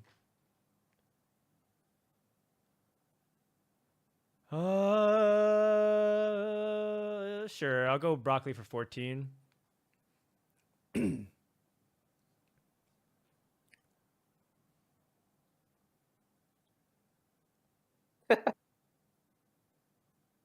Bro, you're not gonna spend Okay. 15 on your Go- rank hold 3 on, picks? Hold on. He's Going just running the fucking twice? calculator? What is it? It's 14 right now? It's 14. You have to get 15 to bid it. I'll go 15. Okay, I will let it slide for 15. All right, Bryce gets broccoli for 15. I think it's fair Wait. value. I Also, mean, because Bryce bet so Bryce big ranked on him, like, Bryce super Bryce high. bet big in terms of his power rankings. It feels good if broccoli could be on Bryce because it feels like he's putting his money where his mouth is. Okay. Who's next on nomination? Is it Bryce did? And then it goes Souless. Souless, you're up next. DKA for 1. DQA for $1. Kurum. Pass. Bryce. You risk it, Bryce? You have a lot of money left. Could be buying some good players. Like Goobums. I mean, I'll bid I'll- 2 on DQA. Sure. No. I'll go Ain't no 3 way. before you can counter offer. 3 on DQA. Oh, Souless, you missed a chance. Now you have to bid 4. I'll pass.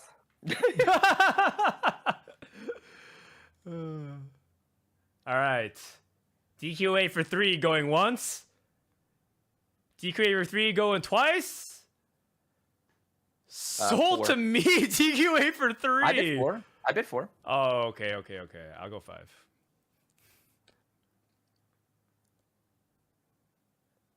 All right. DQA. DQA's in chat. DQA to Frodan going once. DQA for 5 going twice. DQA, how good are you right now? I will take it. Can't wait. We can't wait for Bryce to get all the information. I get DQA for $5. It's actually not that bad.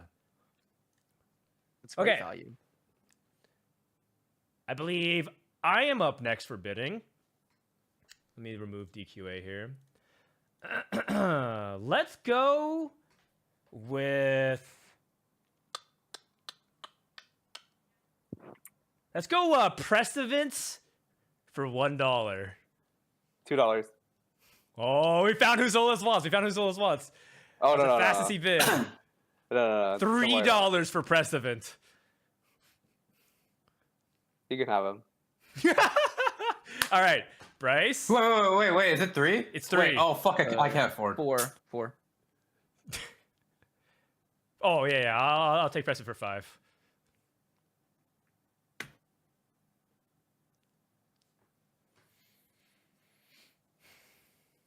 Okay. Precedent to Frodan for $5 going once. Prestivant to Frodan for $5 going twice.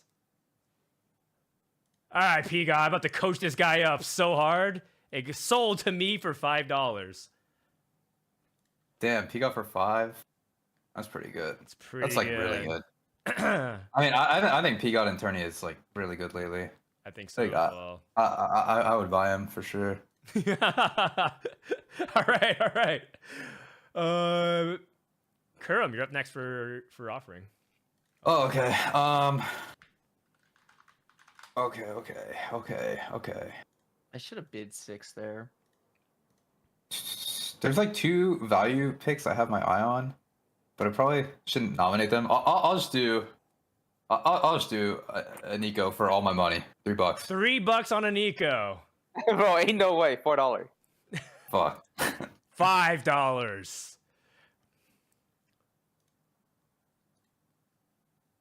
All right, can have 'em. Nico for $5 going once. 6. Okay, all right. I'll just go 10 on a Nico.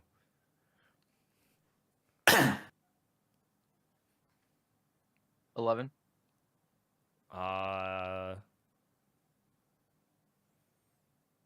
Oh. Yeah, I'll go 15. 15 on a Nico.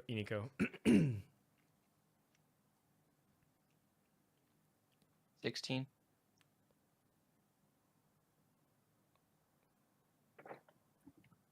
18.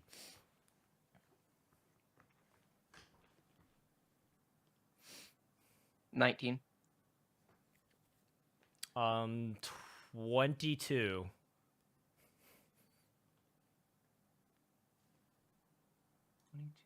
You have 59 right now, Dan? I'm at 59, yeah. So he just wants that. Bro, he's just doing the math, man. He's doing some quick math. Like it's just because 23. of Socks and Robin. You guys are just doing the math because of Socks and Robin. 23. 20, 25.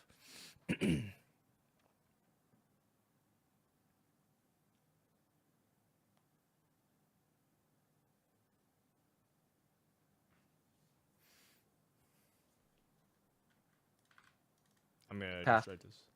All right, Iniko to me for 25.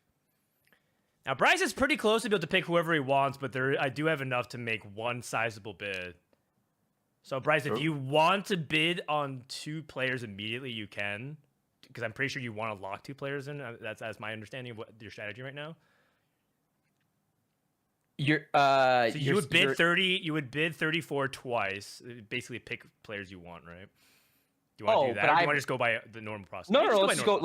Let's go normal process. Okay, I don't okay. think I have an incentive to do that. Yeah. Okay. Then that means who offered Iniko? Souless? Oh, Kurum. Kurum did. That means that Bryce, you're up next.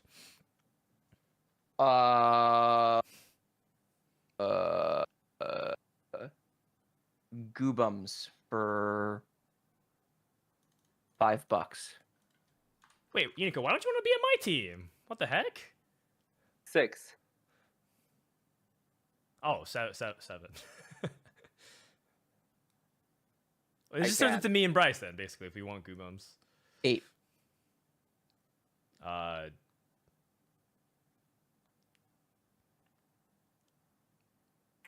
Careful, Dan. Like,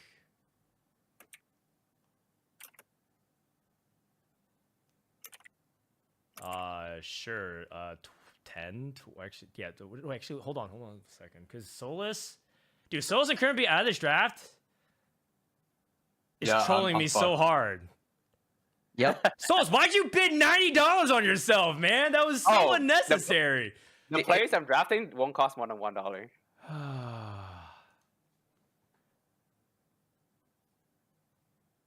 Okay, so if I say yes, who does he get?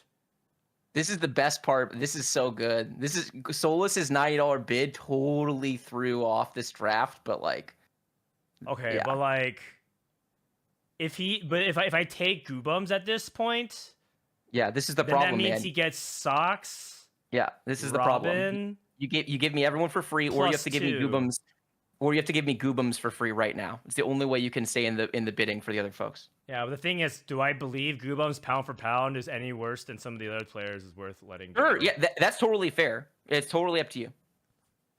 I mean, I already have my value Wait, so picks. if you take Goobums, like Bryce just picks whatever he wants. If I- Correct, so if he- right, because I no one can outbid him at that point anymore. Right. So he But would the probably thing take is, Ace okay, Out, I want to Robin, say, Sock. on the record, Bryce, every time he's put himself in this position where he gets to pick his team remaining, he's never won the draft. This is a very different draft dynamic, though. Very different draft dynamic. I'm getting exactly who I want. Okay.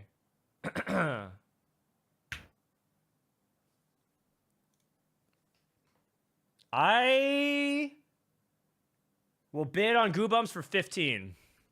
Sold. Okay. All right, just pick your fucking team. Yeah. Okay, I take Socks. I take Robin. I mean, you still have to bid, right? You still have I to mean, I bid. don't, because I can outbid you all for each of the remaining slots, right? No, but Dan still has some money. Oh wait, No, I have If you divide mine by 4, I still have more money than him. Fuck. Okay. So that was the catch-22 of Dan's spot is he either had to take Gooms as his final pick there, or he has to let me run the table. Or so if he takes Gooms' final pick, I run the table. If not, then I get Gooms for cheap, basically. Okay, so I pick Socks. I pick Robin, obviously. And then I have 2 spots left. Asa, I didn't think you were gonna wind up on my team tonight, but like I feel like you're too good to not pick. Just as a player, you're too good. Asa, pick Asa, man. Pick Asa. Yeah, he doesn't know. He doesn't know. No, I know. Pick I know. Asa. No, pick Asa. Pick Asa. You're good. You're good. Oh, Asa wants to be on Solus's team. Oh, let me have Asa, please. Let me have Asa. We play games together. Yeah, no, I think I'm just gonna take Asa in the spots. And then for the last spots, do I want? I thought I was gonna wind up in a total. This draft played out so weird. I didn't think I was actually gonna have the chance to like take Wasian. How's he been playing? Oh, you don't have that time to research. Sure, I do. What do you mean? Yeah. I'm making 4 picks in the span of like a minute. Okay, we'll just say that this was 25 each. Yeah, I'm down. I'll go. I think I'll go Wasian as my final. Let me make sure I'm not missing anybody. P God got picked, right? Yeah. Oh man. Soulless, Clear got picked. Wasian, Malala, Ripple, Yogurt. Yeah, I'll take Wasian as my last pick. All right, Wasian Iverson, and that wraps up Bryce's fantasy team. All right, Kurumx. All right, Souless. I got $8, or you got $8. I got 3. So Souless okay. is in the, Souless, you get to pick who you want next. Oh no. I can. This let Kurumx have it first. I'll bid Wait, him no, up. you're just gonna steal my pick if I fucking No, come out. just pick. Just pick. No, fuck you, bro. Like I'm gonna say it, and you're gonna be like, oh, you're gonna be like $4. And I'm gonna be like, okay, well, I mean, I just lost. say someone I don't want then. No, fuck you, bro. You pick. No, is it a turn next? Because after Rice. I have $19 remaining if anybody wants it. No, yeah, that's not how it works at all. Yeah, Kurumx, go pick. But like, we're just playing fucking chicken, man. Like, you might as well just pick your. Like, I'm just gonna pick units I don't actually want, and then we're just gonna play chicken for a while until like we. Let's just pick your fucking guys. Ripple Overdrive and Xiao Dan for $1 each. Ripple and who? Xiao Oh, Dan. XDD. Dude, of course you pick XDD, man. Fuck you. Are you fucking serious? No, just trust. Like you guys won't see it coming. My draft We will go like. I guess so. We saw it coming last time, though. Damn, I was gonna pick Yogurt if Wasian got picked. Did Wasian get picked? Yeah, Wasian Did got get picked. Oh, he did get picked. Oh, then yeah. It's a Yogurt angle. Okay. I don't know much about him, but I mean, rank 1, you don't get that shit on accident. Like, come on now. Like, also, did well in Defender. That is true. Wait, can you save $1 for each? So I have money left over for fun. Oh, I guess so. Sure, if you want. I mean, the thing is, the reason why it's $4 is because technically that means you would outbid Kurumx on that. But we can take No, $1. he won't contest me. Bet. It's $1. All right. Well, that's it. Fantasy draft is over. What do we think? Yenwei, run a poll. Who has the best team? I think a lot of people. Now that I've like sat back and thought about it, I'm fine with how the fantasy draft played out. I think. Yeah, Bryce, you were put in a power position, but in the end, I don't think you escaped with as much as I thought you would in this. The tough thing for me is that there wasn't, because of Soulless's bid of 90, you were then in this power position of getting DQA and Press Event cheaply. Yeah. And so then you have $35 left over, which means that you can take Robin. You can bid Robin all the way up, which means I have to nominate someone that's not Robin in that spot and force you into the situation where you're in, which is like, do you want to give me Goobums really cheaply, or do you want to just take Goobums as your last player? And so it's tough. Yeah, and I wanted Goobums over Robin in that spot. I just thought about it a little bit more. Yeah, that's super fair. It's super fair. But yeah, this whole draft played out completely bizarrely because of Soulless. Like I had to I had a plan going in, and then it's just like fucking like completely out the window because of Soulless bidding 90 on himself, and it completely changes the dynamic of the draft. All right. Okay, Kurumx, what do you think about your team, man? Oh, I mean, I think it's fucking stacked. What? Like, I really like my team. I think I'm gonna win. Oh. Your team has like the capability of sweeping or just like getting any good. If I'm looking at it from a like objective, is that the right word? Yeah. Yeah, objective point of view, then I'd probably bet on Bryce. But I think I'm second at least, and I feel like I definitely have potential to win. I think all of us have potential to win. I think Souless even has potential to win. I can see it. Okay. I mean, viral of course, obviously. you can say that about any draft ever, though. It's TFT. Like anyone can win, of course, but like That is true. I would rank myself a hard second at least. Okay, all right. Well, that Is it my does turn? it. Oh, for the Oh. fantasy draft. Oh wait, I mean, Souless, do you want to talk about your team? Maybe you already did. Oh yeah. So Kurumx already know he's Oh playing wait, for actually, fuck it. You want to just do a you know to test my fucking theory? We can do a fucking a dartboard computer ranking where like we're competing against them too, and see if they fucking win. That's what Aegon does every time we post a fantasy draft. Yeah, he drafts Aegon from the just- leftovers. He just drafts random leftovers, and then he tries to compare his score. We haven't been keeping track. but Oh really? Aegon does that? I'm pretty Okay. sure he's been competitive with us every draft so far. But yeah. All right, let's close out the show, shall we? It's been a really fun one. As you all know, this is all leading up to the Corrupted Cup. Check it out. This weekend, the main broadcast will be Admirable, who's also our editor for the show. It'll be Admirable plus me and Mr. Keen as a duo. And then we have Boop with Crowin, hosted by Lemon Kui. Welcome back, Jen. She does a great job, and that'll be on the main broadcast. If the main broadcast is not something that you watch regularly, we'll also be co-streaming day 3 and 4 on this channel as well. Bryce and I will be providing some commentary and coverage. Whenever Bryce can, I'll be here the whole time. Also, if you want to co-stream with me and you're not competing, let me know, because the people that I usually co-stream with, they're all competing. So anybody that wants to co-stream, maybe Ramblin' and like Rainplosion, but if you want to, just hit me up. The best team, according to the people, is Souless. 64% have voted that Souless has the best team, followed by Kurumx, then Bryce, then me. Wow. Okay, who is the people? Who the fuck? Wait, who said Souless? The chat. Oh, you're, you're just fucking trolling, man. Like, shut the fuck up. There's no fucking. Okay, I'm pretty sure. Okay, there's a lot of people streaming right now, and I am not streaming, so I'm pretty sure your chat is like majority my viewers. And the fucking thing about my viewers is these fuckers are the biggest like trolls on in the fucking TFT section. So I'm pretty sure like there's no fucking way anyone actually thinks Souless is. Wait, what? My team's stack. You're No, shaking. man. No, You said man. you were Like, playing for second. no, man. There's no way anyone here actually thinks Souless is going to win. Like, I promise. Issa wanted on Souless's team. That's true. Souless is People dead. want Souless is on dead the last. Souless team. Souless is dead last. Like, I'm Oh, down for a no. side bet. Anyone for a side bet? I feel like you should take it up with your chat, man. It sounds like you're mad at them and not us. I'll do 10. I'll do 10 subs on Souless dead last. Yeah, you can do that with your Oh, chat.